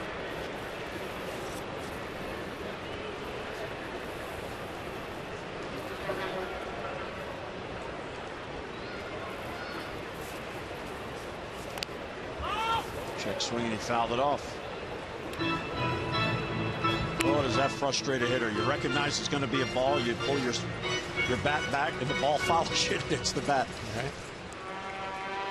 You see that 7th pitch, the slider. It broke in where he wanted to. The height not good. Like to see it down and in. That one hung, and it was pulled foul.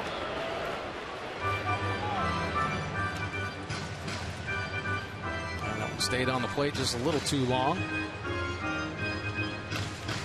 Unfortunately, just pulled foul.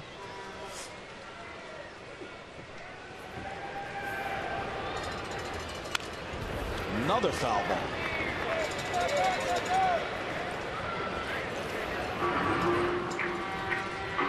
Like how he's working here. Mixing them up with the sliders and then trying to sneak the fastball by him away. Forsythe, a tough hitter. Good average. Already the home run in this ball game. Has 11 on the year. The higher averages on this team. See the pitch trackers working in and out. Upstairs on the 10th pitch of the at-bat, Forsythe had fouled off 5 in a row.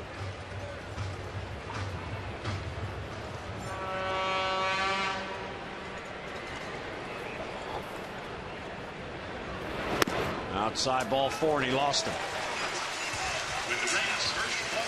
Real good at bat there by Logan Forsythe to get on, leading off in the 6th. This copyrighted telecast is presented by authority of the Orioles. It may not be reproduced or retransmitted in any form, and the accounts and descriptions of this game may not be disseminated without the express written consent of the Orioles. And the Orioles have a 3-run lead. Here's Joey Butler, who doubled his last at-bat.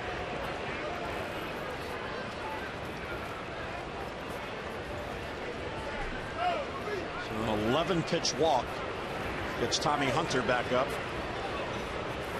He was up to end the 5th inning when Chen got out of the bases-loaded jam.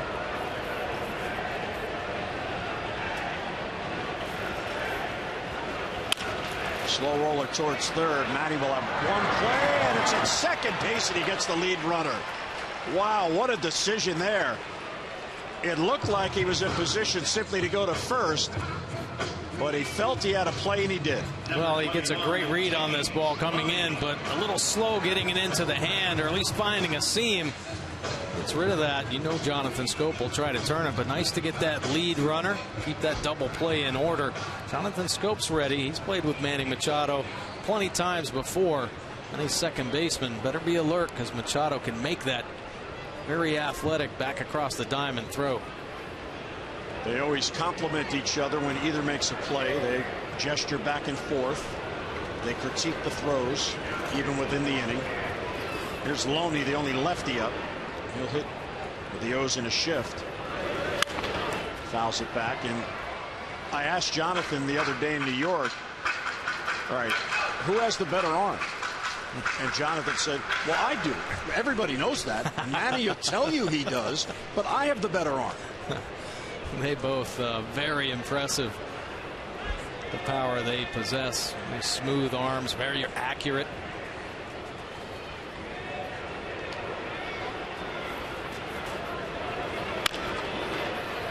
If Jonathan gets some real zip on those throws because he's almost always overhand. Manny a lot of times likes to come down a little bit. Still has a gun when he needs it. Yeah, Manny a slinger, that loose arm from the side. Incredible accuracy. They are always together, those two. They are real good friends. 0-2 on Loney. And there's a base hit against the shift the other way. So Loney gets a base hit.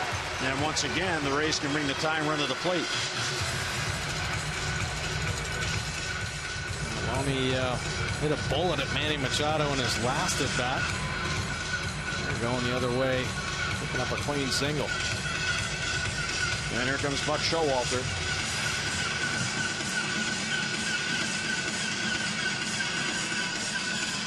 And we're going to get Tommy Hunter. So Chen is lifted here in the 6th. He has a streak of consecutive quality starts halted at 6. Tommy Hunter comes on. He inherits 2 on, 1 out in the 6th.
Buck Showalter with the early pull, and he shows the frustration. Screams coming off the mound and fires the hat under the bench. Wei-Yin Chen used to better performances than this, so showing his frustration. You see the fastball 69% of the time, breaking ball 20% and change 11%, but got roughed up a little bit in the middle 3 innings of this ball game. Tommy Hunter now into the game, 70% fastballs, 30% breaking ball. The power arm, 3.86 earned run average. Opponents hitting 261 overall. And he misses outside to Tim Beckham. Butler's at second, Loney at first. And here is Beckham, who is 1 out of 2. He got a gift double his last at bat on a fly ball down the right field line that Nolan Reimold overran.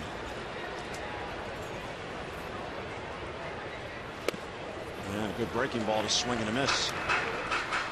Take a look at Tommy with the inherited runners stranded, 15 of 26. The best percentage is 58%. Wei-Yin Chen makes his way back out the Orioles bench.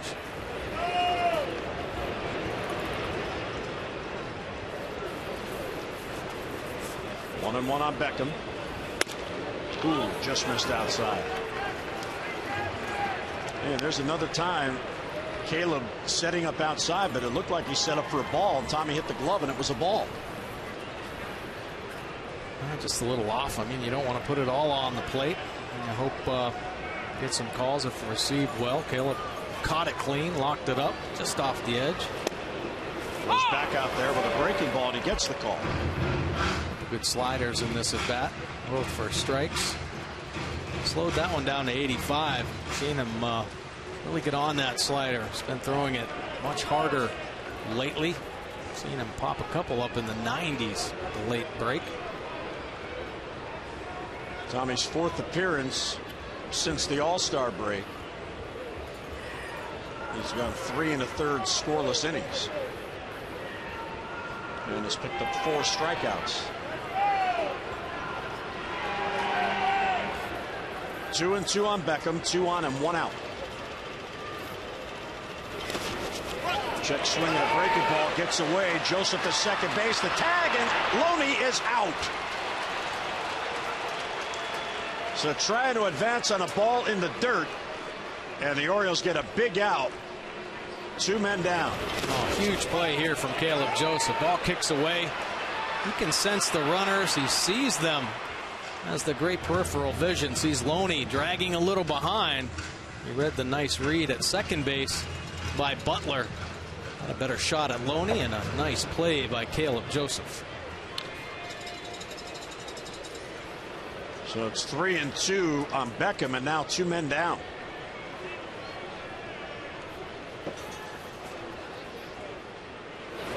And he lost it. Beckham did not know the count. Home plate umpire James Hoy said, Tim, here's how it works. Ball 4, you go down there. Number 10, Trey Gilmore.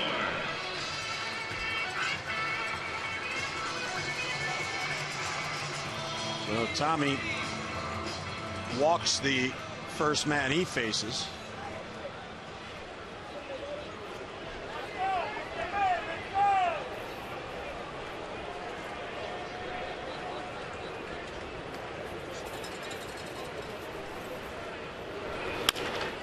Bouncing towards third. There's Manny.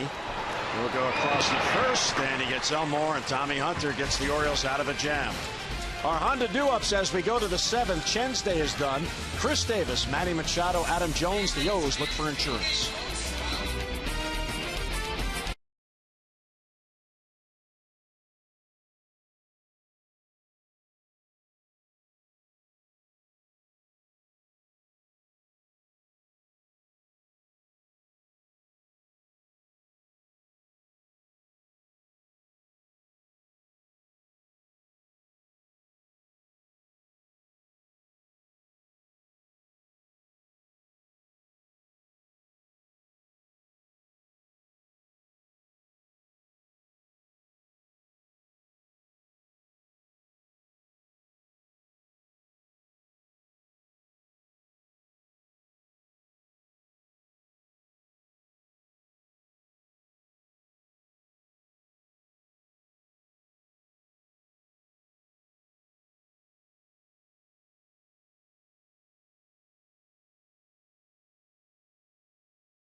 Nolan Reimhold picking up 2 RBIs. Geyer with the diving effort. Able to drive in Jones and Hardy. Orioles put on 3 in the first inning. Caleb Joseph bringing out the hammer, making him deep in the Trop, his 7th home run of the year. But the Rays fighting back with back-to-back home runs. Longoria going deep, and Forsythe back in the 4th inning off Wei-Yin Chen. Remember, Geico 15 minutes could save you 15% or more on car insurance. Visit geico.com for a free rate quote. Buck Showalter and Dave Wallace talking it over. I'm sure about what they saw with Wei-Yin Chen. Here's Chris Davis against Colomé, who stays on for a 2nd inning. Rose would love to get some insurance the way this game's going.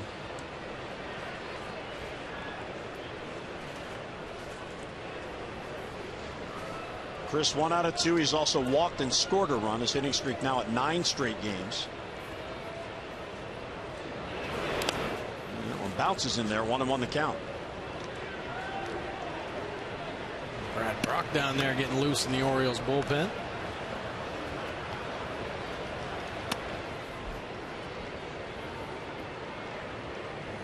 Trying to be careful with Chris Davis, primarily a fastball pitcher, but a couple off-speed pitches to start him off.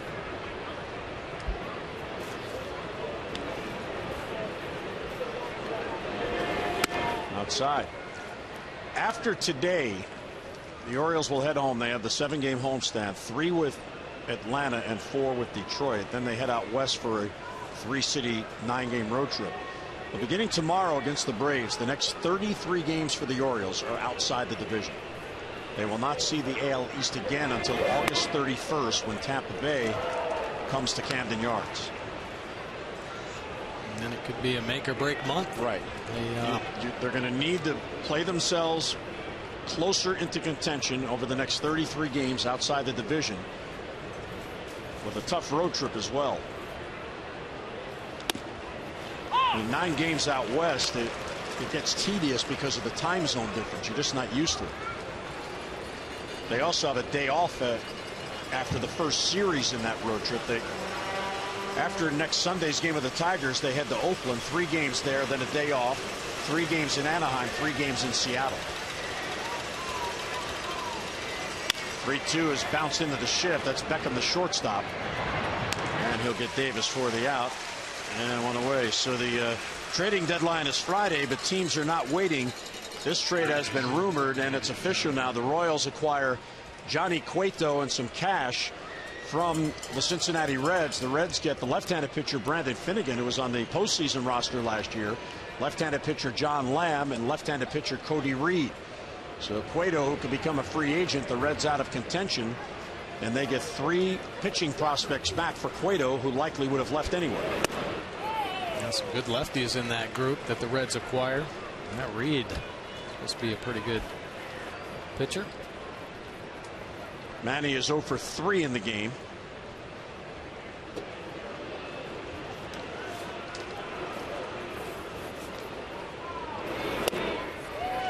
Swing and a miss on back-to-back pitches.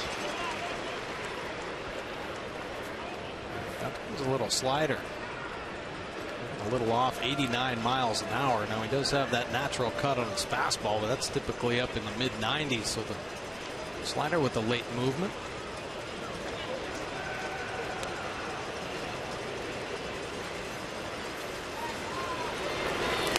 Check swinging, he went too far. He's called out by James Hoy. So Machado, 3-pitch strikeout. Colomé gets him in 2 down.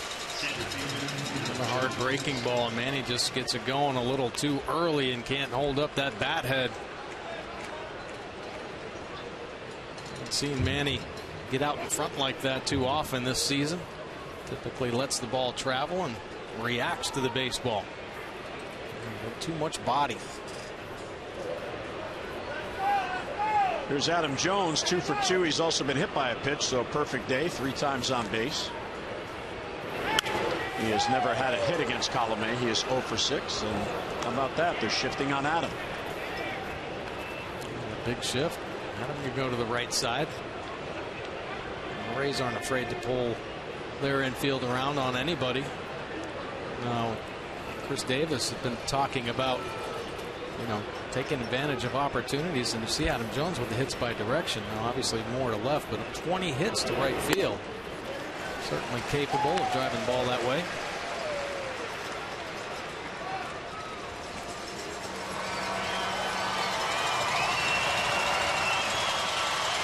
So 0-2 on Jones. Colomé throwing strikes. He's retired all 5 batters since coming on in the 6th.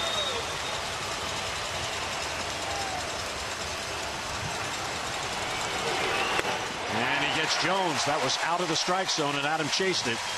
So 3 up, 3 down for a second consecutive inning. 7th inning stretch. Brad Brock coming on at the Trop.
Well, a lovely day on the beaches here, St. Petersburg, on the Gulf side of Florida. Pretty good crowd here today. They had their promotion Christmas in July. All of the ballpark workers dressed in their Christmas wear. Here's Brad Brock. Brad Brock, take a look at his pitch arsenal. The fastball 63% of the time. That breaking ball, the hard slider, and the change. Devastating changeup used it 25% of the time. 3 wins, 296 earned run average, 50 punch outs in 45 2/3 innings of work, leading the Orioles bullpen in the K's. Opponents hitting 211 overall. Lefty's way down to 191, and he is a fly ball pitcher. 60% of his outs in the air. Brad Brock's been on a nice little roll here recently. 8-game scoreless streak, spanning 11 innings. Buck Showalter has the utmost confidence in Brad Brock right now. He's speaking very highly of him. Of course, a huge part of the success of this bullpen, one of the best in the game. Leading off the 7th inning for the Rays and pinch hitting for Casale. So Brad Brock comes on, and Kevin Cash goes to his bench. Left-handed batter John Jaso will pinch hit for the catcher Kirk Casale. The Rays are down by 3. They have 9 outs left. With Wei-Yin Chen starting, 3 left-handed batting regulars, DeJesus, Kiermaier, and Jaso, all began the game on the bench.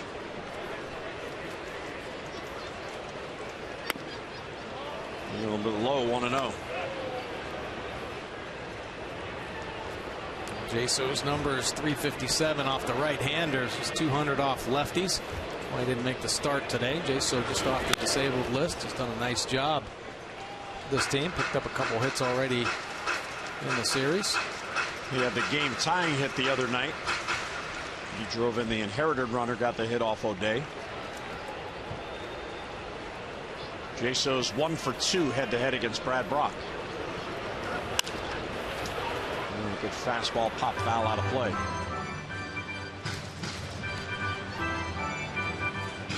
Let's talk about angles from pitchers, and Brad Brock creates a really good one as he steps across his body to throw on that first base side of the rubber, so it can really drive it in to left-handed hitters.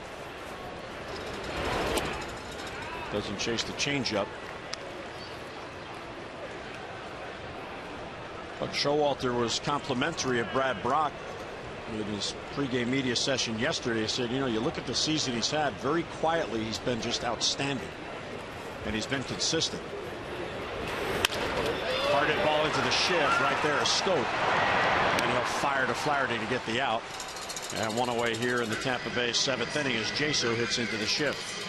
Speaking of Brad Brock, coming up on Wednesday, Brad will be signing autographs and meeting fans from 11 a.m. until noon. He'll be at the official Orioles team store in the York Galleria. Don't miss your chance to meet Brad and browse the latest official Orioles gear. That's this Wednesday coming up 11 until noon at the official Orioles team store in the York Galleria. For all the information and a complete calendar of Orioles community events, visit OriolesReach.com.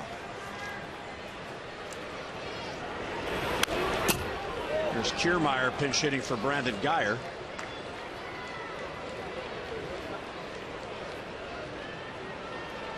Kiermaier, the good speed, 248 average, 4 homers on the year, pop one on a mistake.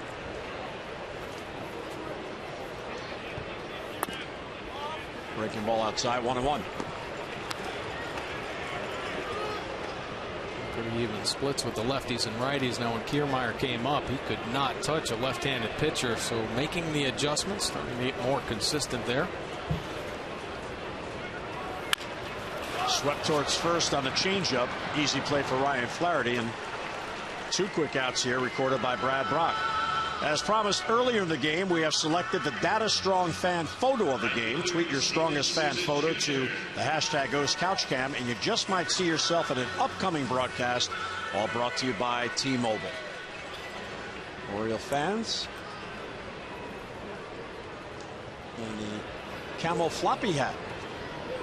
You know that family, they're regulars. You got the camo floppy hat.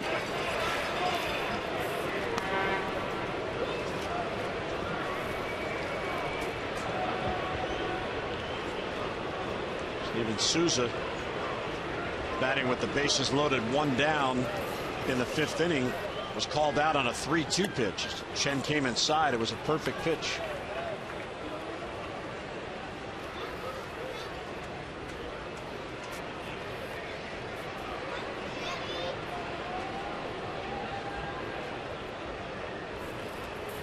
Kirby, Matt Wieters talking some things over there.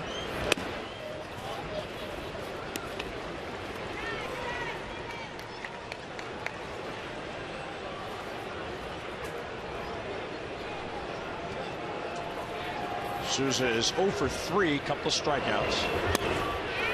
And there's a 4-pitch walk. Caleb Joseph gesturing to Brad Brock just to stay back a little too quick there. Going forward, letting that arm, the timing of that delivery a little too quick. Here's Evan Longoria, who grounded out to Machado to strand the bases loaded in the 5th when the Rays were rallying to try to get the lead. Chop foul straight down at the plate.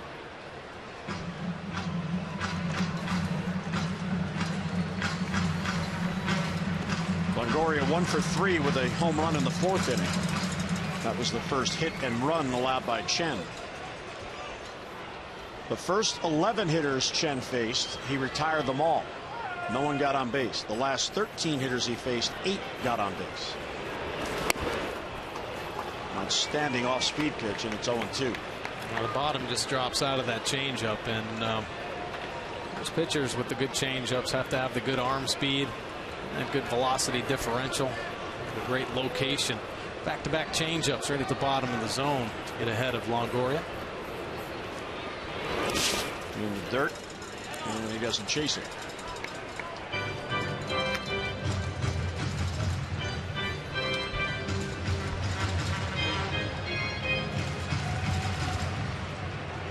Brad Brock last worked on Wednesday. And a nice string of consecutive scoreless appearances going. And Longoria looks it over for ball 2. He got in the first game in Detroit, the middle game in New York, and now the last game in Tampa. So 3 appearances on the trip for pitching coach Dave Wallace. And he got him. He kept going out there with the changeup, and finally he gets Longoria to chase. A 2-out walk, a man left. We're through 7, 5-2 O's.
Brought to you by the Maryland Fire Chiefs and Maryland State Firemen's Associations. Email mdfirevolunteer@gmail.com to volunteer with your local fire, rescue, and EMS. Lovely day in St. Petersburg. New catcher comes on, Rene Rivera, as Kirk Casale was pinch hit for. And Kevin Kiermaier, a pinch hit for Geyer, stays in the game in center field. A couple of the Rays' best defenders there. Kiermaier covering a lot of ground out in center field, and Rivera, best throw-out percentage in the game, up over 40%. That leaves David DeJesus as the only player left available on the bench. There's J.J. Hardy, who is 1 out of 3 with an RBI single. Ball strike on the inside corner.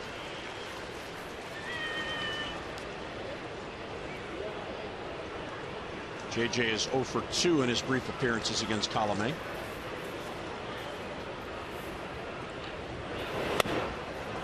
One and one. Colome has retired all 6 batters he's faced.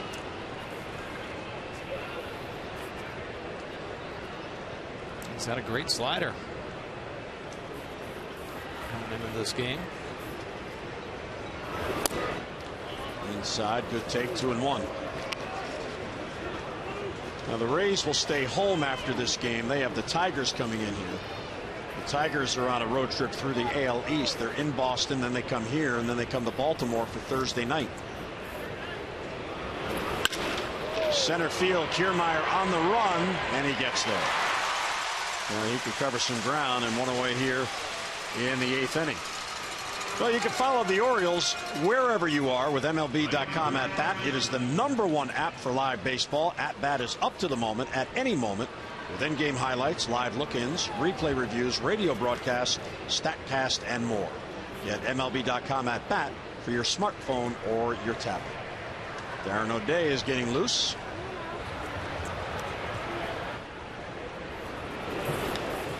Here's Nolan Reimold, has had a good day. In the 3-run rally in the first inning, he drove in 2 runs with a double, then drew an intentional walk, and then singled in the 5th. So he is 2 out of 2. His 3rd multi-hit game of the season. And the double in the first, he had gone 42 at-bats without an RBI, but he drove in 2. His first RBIs since June the 14th.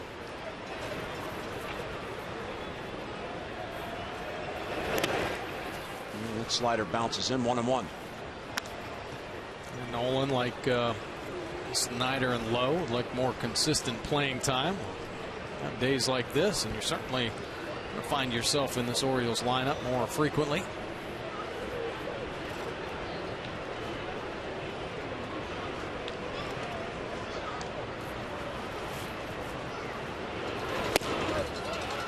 Now the Orioles will face 2 lefties in the Atlanta series. Alex Wood tomorrow night and Manny Banuelos on Wednesday night. Former Yankee prospect and a lefty today, so Reimold getting the start today, and he got a couple of hits. And he chops a foul. A lot of good movement there. You see the result of a pull swing on a pitch that's darting away from the bat. Well, he's been going to that slider, his best secondary pitch here. It's coming in relief. And typically not a very consistent pitch for him, but he's found the feel, and he's throwing some nasty ones at the bottom of the zone. Varying speed from about 84 to 89. Fights off the high fastball, so Nolan prolongs the at bat. Those are 3 and 5 on the trip. They're trying to win today, make it back-to-back wins, get this series, and get back home. 3 interleague games, and then the Tigers come in for 4.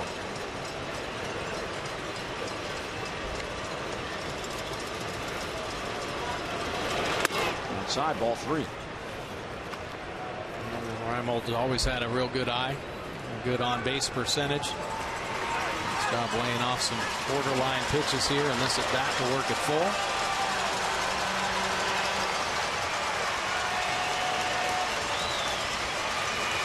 Well, 3 and 2. Broken bat, loop to center field. Kiermaier was deep, and he's going to have to play it on a hop. And Nolan Reimold has a 3-hit game. That was some at bat. Well, it was. Good things happen when you work and do a lot of things right, and he did. Laying off some tough pitches here, having to reach out, breaking the bat, finding some of this drop turf out in center field, dropping in front of Kiermaier. Kiermaier turned on the jets, thought he was going to have a play. You see this ball in the outside corner, maybe a little off the plate, and the exploding bat trick for a knock. So a 7-pitch at bat. He gets on with 1 down. And here's Ryan Flaherty. 0 for 1 in his only at bat against Colome.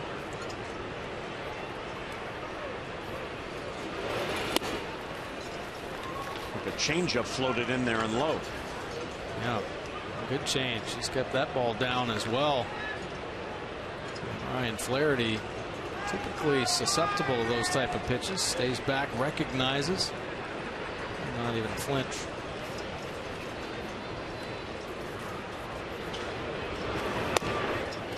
Fastball right there. Interesting defense against Flaherty. The infield is shifting for Ryan to pull. Look at the outfield. Look at Kiermaier. He's shading over towards left center. So the outfield is playing Ryan to hit it the other way. The infield playing on the pull.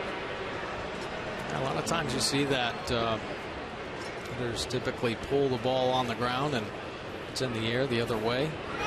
Reimold goes. Pitch is swung on and fouled off. Reimold had a good jump.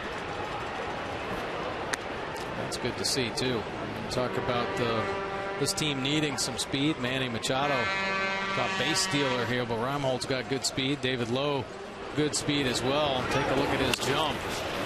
The big man can run.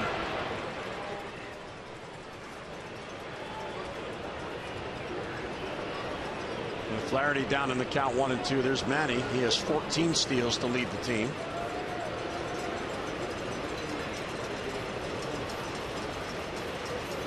Reimold goes again. Pitch is swung on and fouled off again.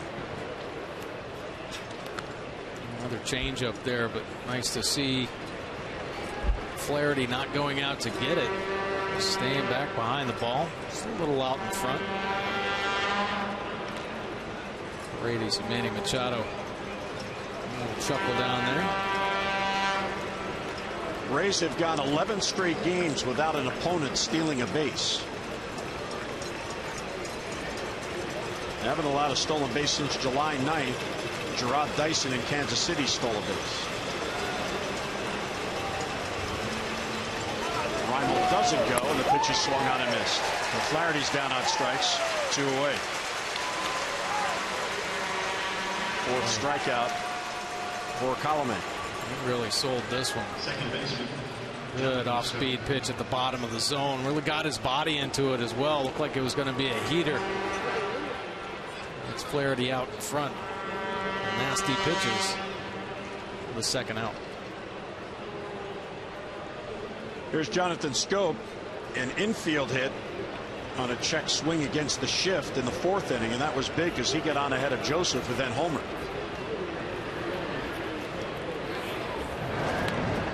Reimold chased back. Colomé has retired 8 of the 9 he has faced since coming on to begin the 6th inning.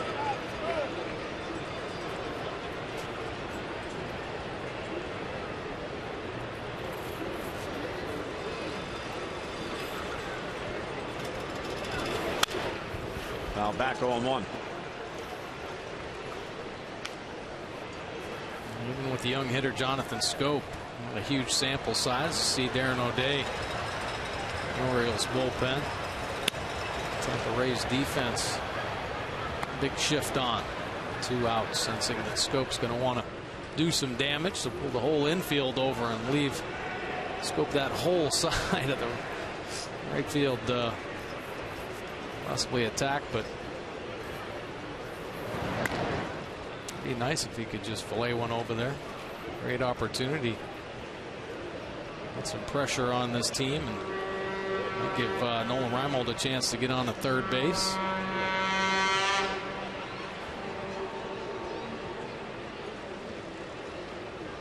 One on Schoop. Colomé paying a lot of attention to Reimold.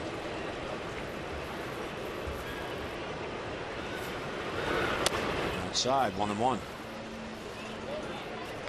Well, if nothing else, Reimold is splitting the attention of Colomé. Which is good. I mean, speed can do that. Getting ahead of an opposing pitcher, make him rush a little bit, which can lead to mistakes.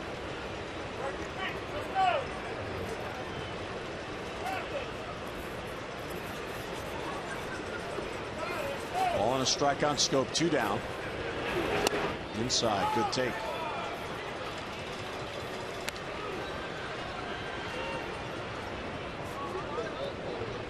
Schoop checking with Bobby Dickerson to see if there might be a play on.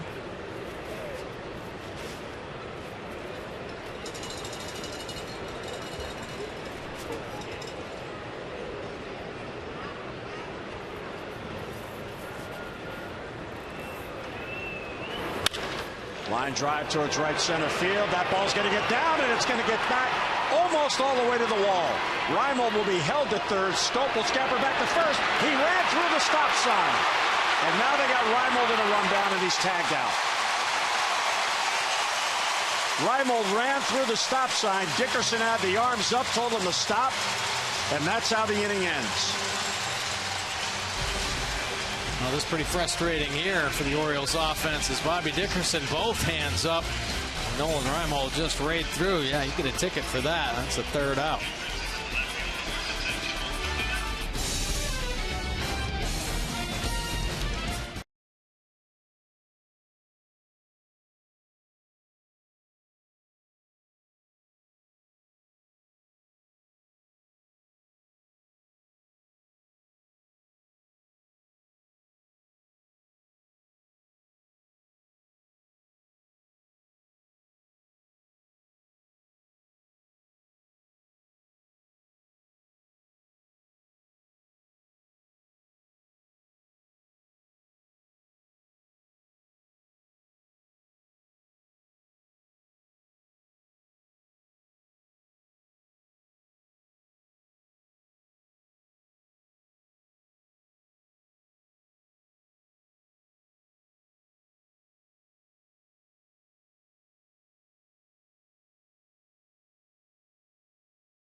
the coach's signal to stop, ran right through the stop sign, and is tagged out by catcher Rene Rivera to end the inning. So instead of 2 on and 2 out, the inning ends.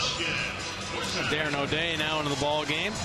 Gonna redeem himself after a tough loss 2 nights ago after a real good Tillman start. 55% fastballs, a breaking ball 44% of the time for Darren O'Day. He had been and still is a monster out of this Orioles bullpen. 151 earned run average, 5 wins. Just that 1 loss. Opponent's hitting 176. Righty's down to 146. Lefties picked it up a little bit to 238. He's a fly ball pitcher. 65% of his outs in the air. And he gets ahead of Logan Forsythe. Butler is on deck, and then James Loney due. Forsythe a solo home run. He's also drawn a walk.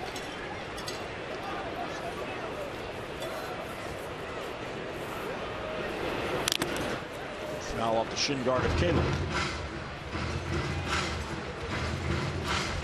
Brandon Gomes is now getting loose. Colome has worked 3 scoreless innings. That'll help the Rays tomorrow when the Tigers are here. Starter goes 5. Sometimes you beat up that bullpen, but Colome gave the Rays 3 innings. Nice try on that slider there from Darren O'Day. Sweeps it across the plate just out of the zone. Darren took the loss on Friday night. He allowed an inherited runner to score and then 2 of his own. His first loss of the year. Weak ground ball against the shift, and that's a base hit.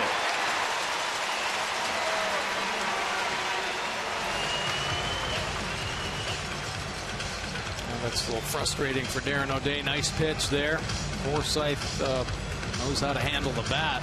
Typically a pull hitter when they played this shift, but 2 strikes in this stage of the game. Forsythe made his adjustments, beating the shift on a broken bat single. David DeJesus is going to come on and pinch hit for Joey Butler, so that's it. No one left on the bench for Kevin Cash.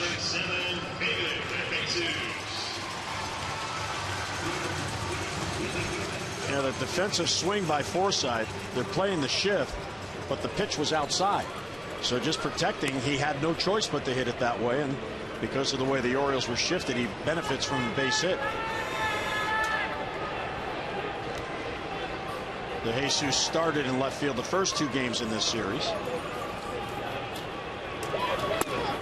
A little bit low, 1-0. DeJesus is 1 for 4 head-to-head against O'Day.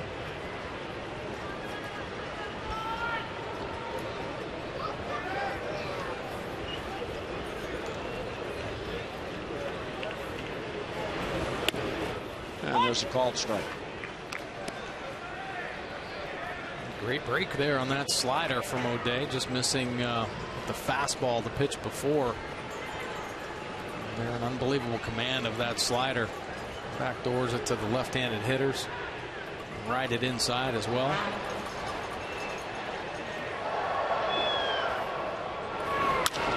Chopper over the mound. Hardy near the bag, out there, back to first and out there. So a weak chopper, but right to Hardy over the bag and 2 men down. Yeah, good 2-seam action from a Darren O'Day fastball, inducing this ground ball double play right on the bag to Hardy. Hardy easily over to Flaherty. Complete the double play.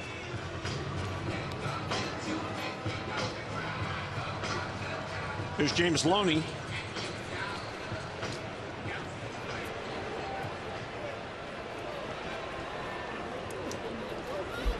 Loney singled against the shift his last at bat, and this time they're not shifting on him.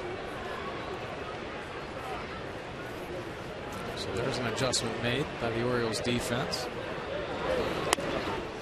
And J.J. Hardy mentioned that in our pregame chat. He said sometimes if we see hitters adjust to us and we shift on them in one at bat, we might not implement the shift in the next at bat. That's what you have to do in this game. Pitchers have to make adjustments through ball games. Hitters have to make adjustments. Defenses as well. Loney was still trying to shoot it down the third base line. Manny's well wide of the bag at third. There's Bobby Dickerson talking with Matt Wieters. Bobby, I guess, explaining the shift or why they're going to this version of it. Pointing out to the fielders.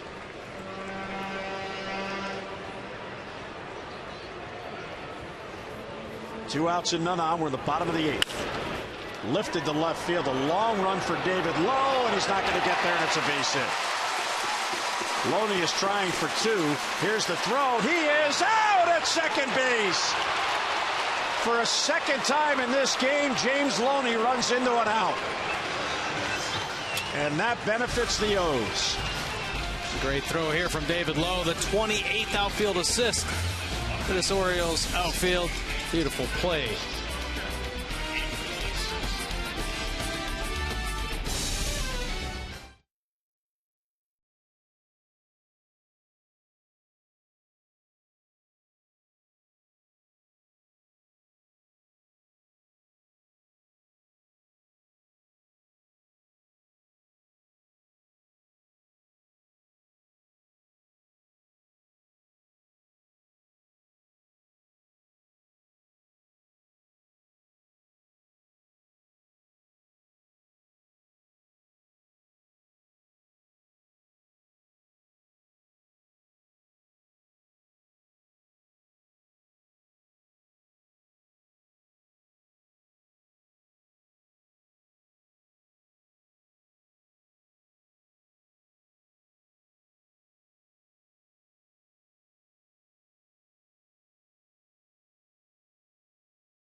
Southwest Airlines. Book your low fare now at southwest.com and by Coons.com. When you're talking cars, you're talking Coons.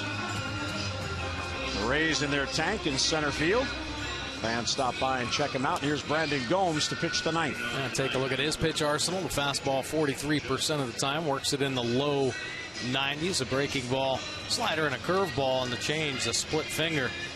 See, much equal distribution with all of his offerings. So a mix-it-up approach, 4.45 earned run average, 22 Ks in 32 1/3 innings of work.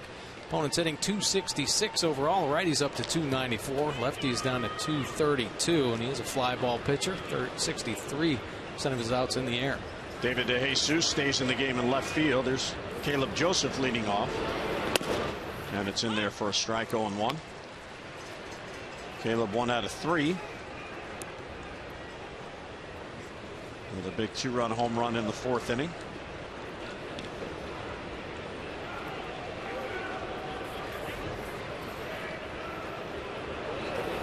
And that home run is our Lexus of Towson drive of the game. Caleb Joseph hitting on a more fastball in off the plate, pulling the hands in tight.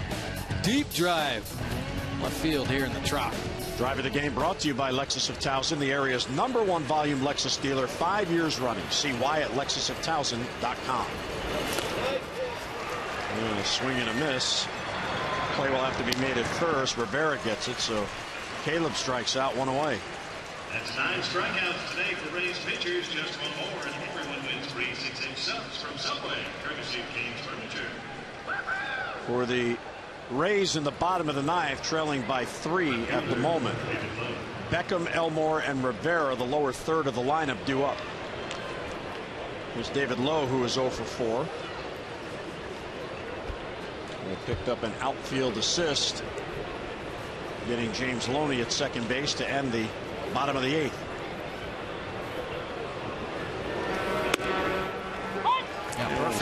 Perfect throw by David Lowe. As you see Zack Britton, Orioles closer, warming up out in their bullpen. Not a smart base running choice by the veteran Loney, though. Down by 3 runs and trying to push it a little bit. He was out by quite a bit at second base.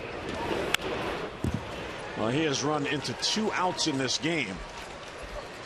In the 6th, when Chen was still in there, and with 2 on and 1 out, and Chen threw a ball in the dirt that bounced to the right of Caleb. Both runners took off, and Loney was caught by Joseph trying to get into second base.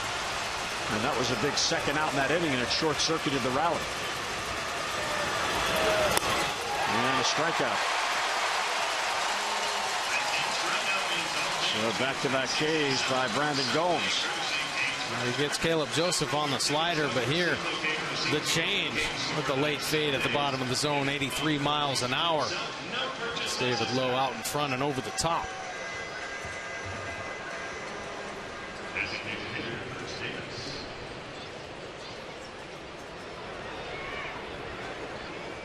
Chris Davis in the number 2 spot again. He is 1 out of 3 plus a walk.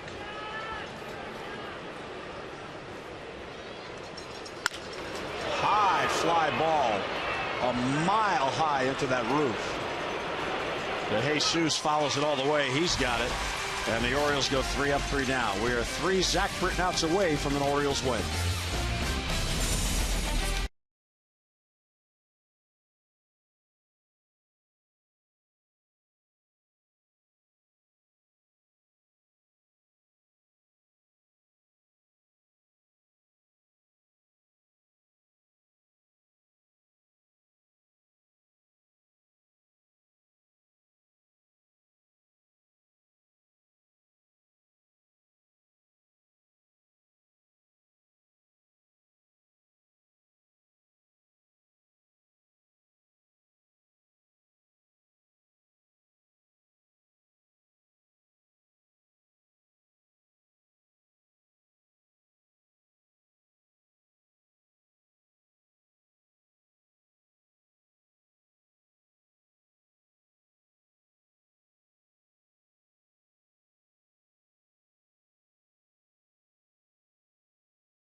Try to earn the save. Now, Orioles All-Star, again, 8 straight scoreless appearances. He has been dominant for the Orioles.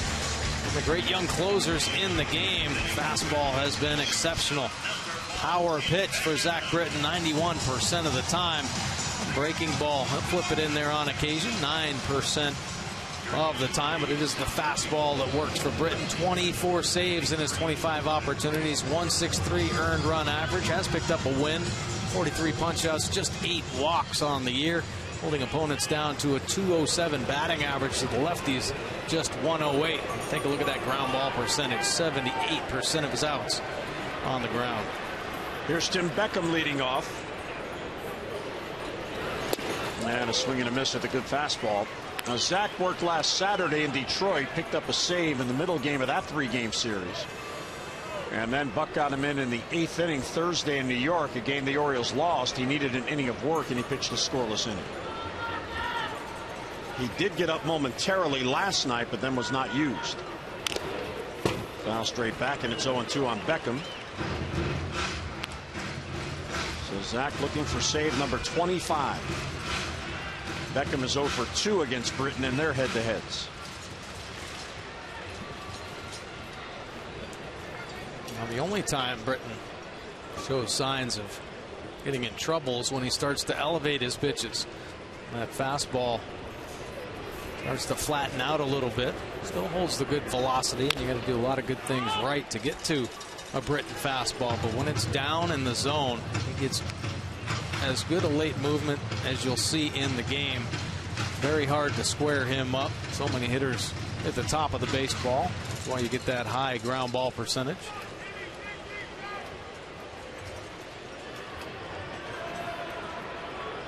Gets ahead 0-2.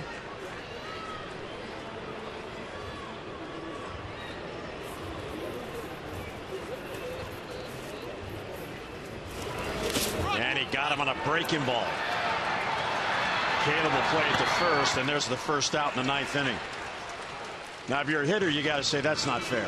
He's thrown 97 with sink, and then he uncorks a breaking ball. Yeah, why waste your time with a breaking ball, right? Well, the reason he has success with that pitch, he's got to show it in the strike zone. So there you go. Hitters are gearing up for the heater.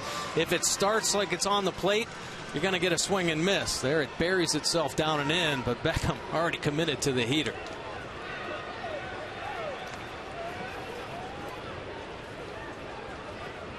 Here's Jake Elmore, who's playing third base today. Longoria is DHing. A little bit low, 1-0.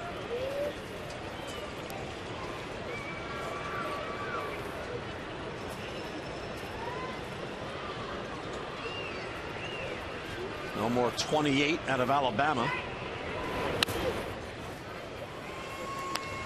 He played in college at Arizona State and was drafted by the Diamondbacks. The Rays are his 4th big league team. He has been with Arizona, he's been with Houston, he has been Cincinnati, and he has been with Tampa Bay, and that's over the last 4 years. 4 different teams in 4 years. Strike on the outside corner, 2-1. And Tampa certainly loving his versatility, can play anywhere on the field.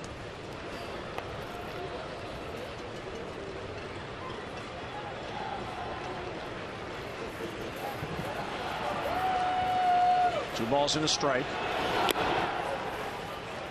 Nice patient at bat, ball 3. So he was taking a strike, and then when Zack threw one, he saw that sinker about to sink out of the zone, so he just let it go by. You have to zone up. And here, being down by 3 runs, try to be patient with that approach. And he walked him. Really nice at bat there by Elmore.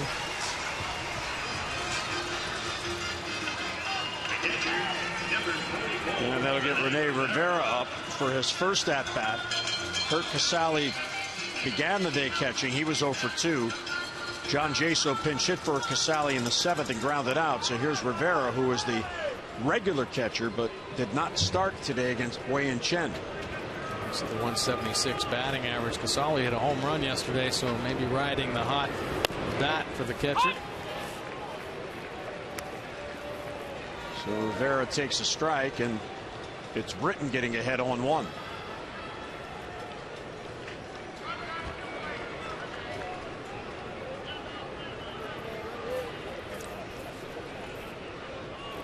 Runner at first, 1 down. Strike at the knee, same pitch. Rivera questioning the calls of James Hoy, but those pitches look right there at the knee. Yeah, maybe thinking it might be a little bit inside. Nice job to get ahead. I think he also reacts to where Caleb catches that ball, but it catches the zone as it comes through. Just got a piece.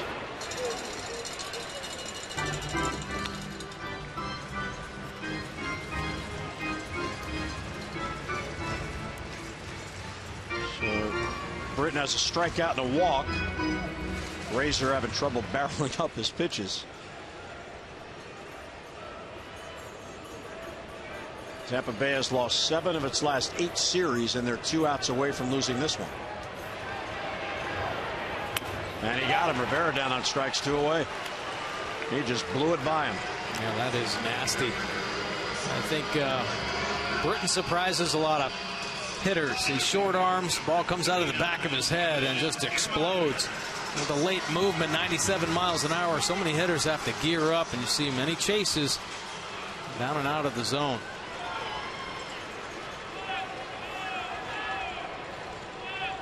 So the Rays down to their final out. Here's Kiermaier, who pinch hit in the 7th and grounded out. Swing and a miss in 97.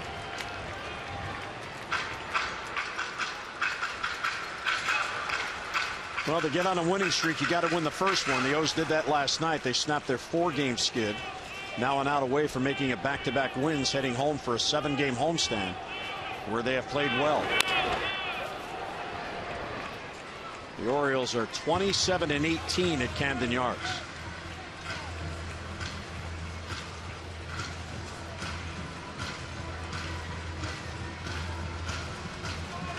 The Showalter's club going to interleague play the next 3 days with the Atlanta Braves, and Nick Markakis returning to Baltimore. 0-2 on Kiermaier.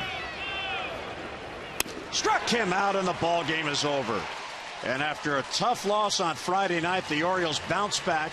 They win back-to-back games. They get the series, and now head home to begin a 7-game homestand. They're back to within a game of 500.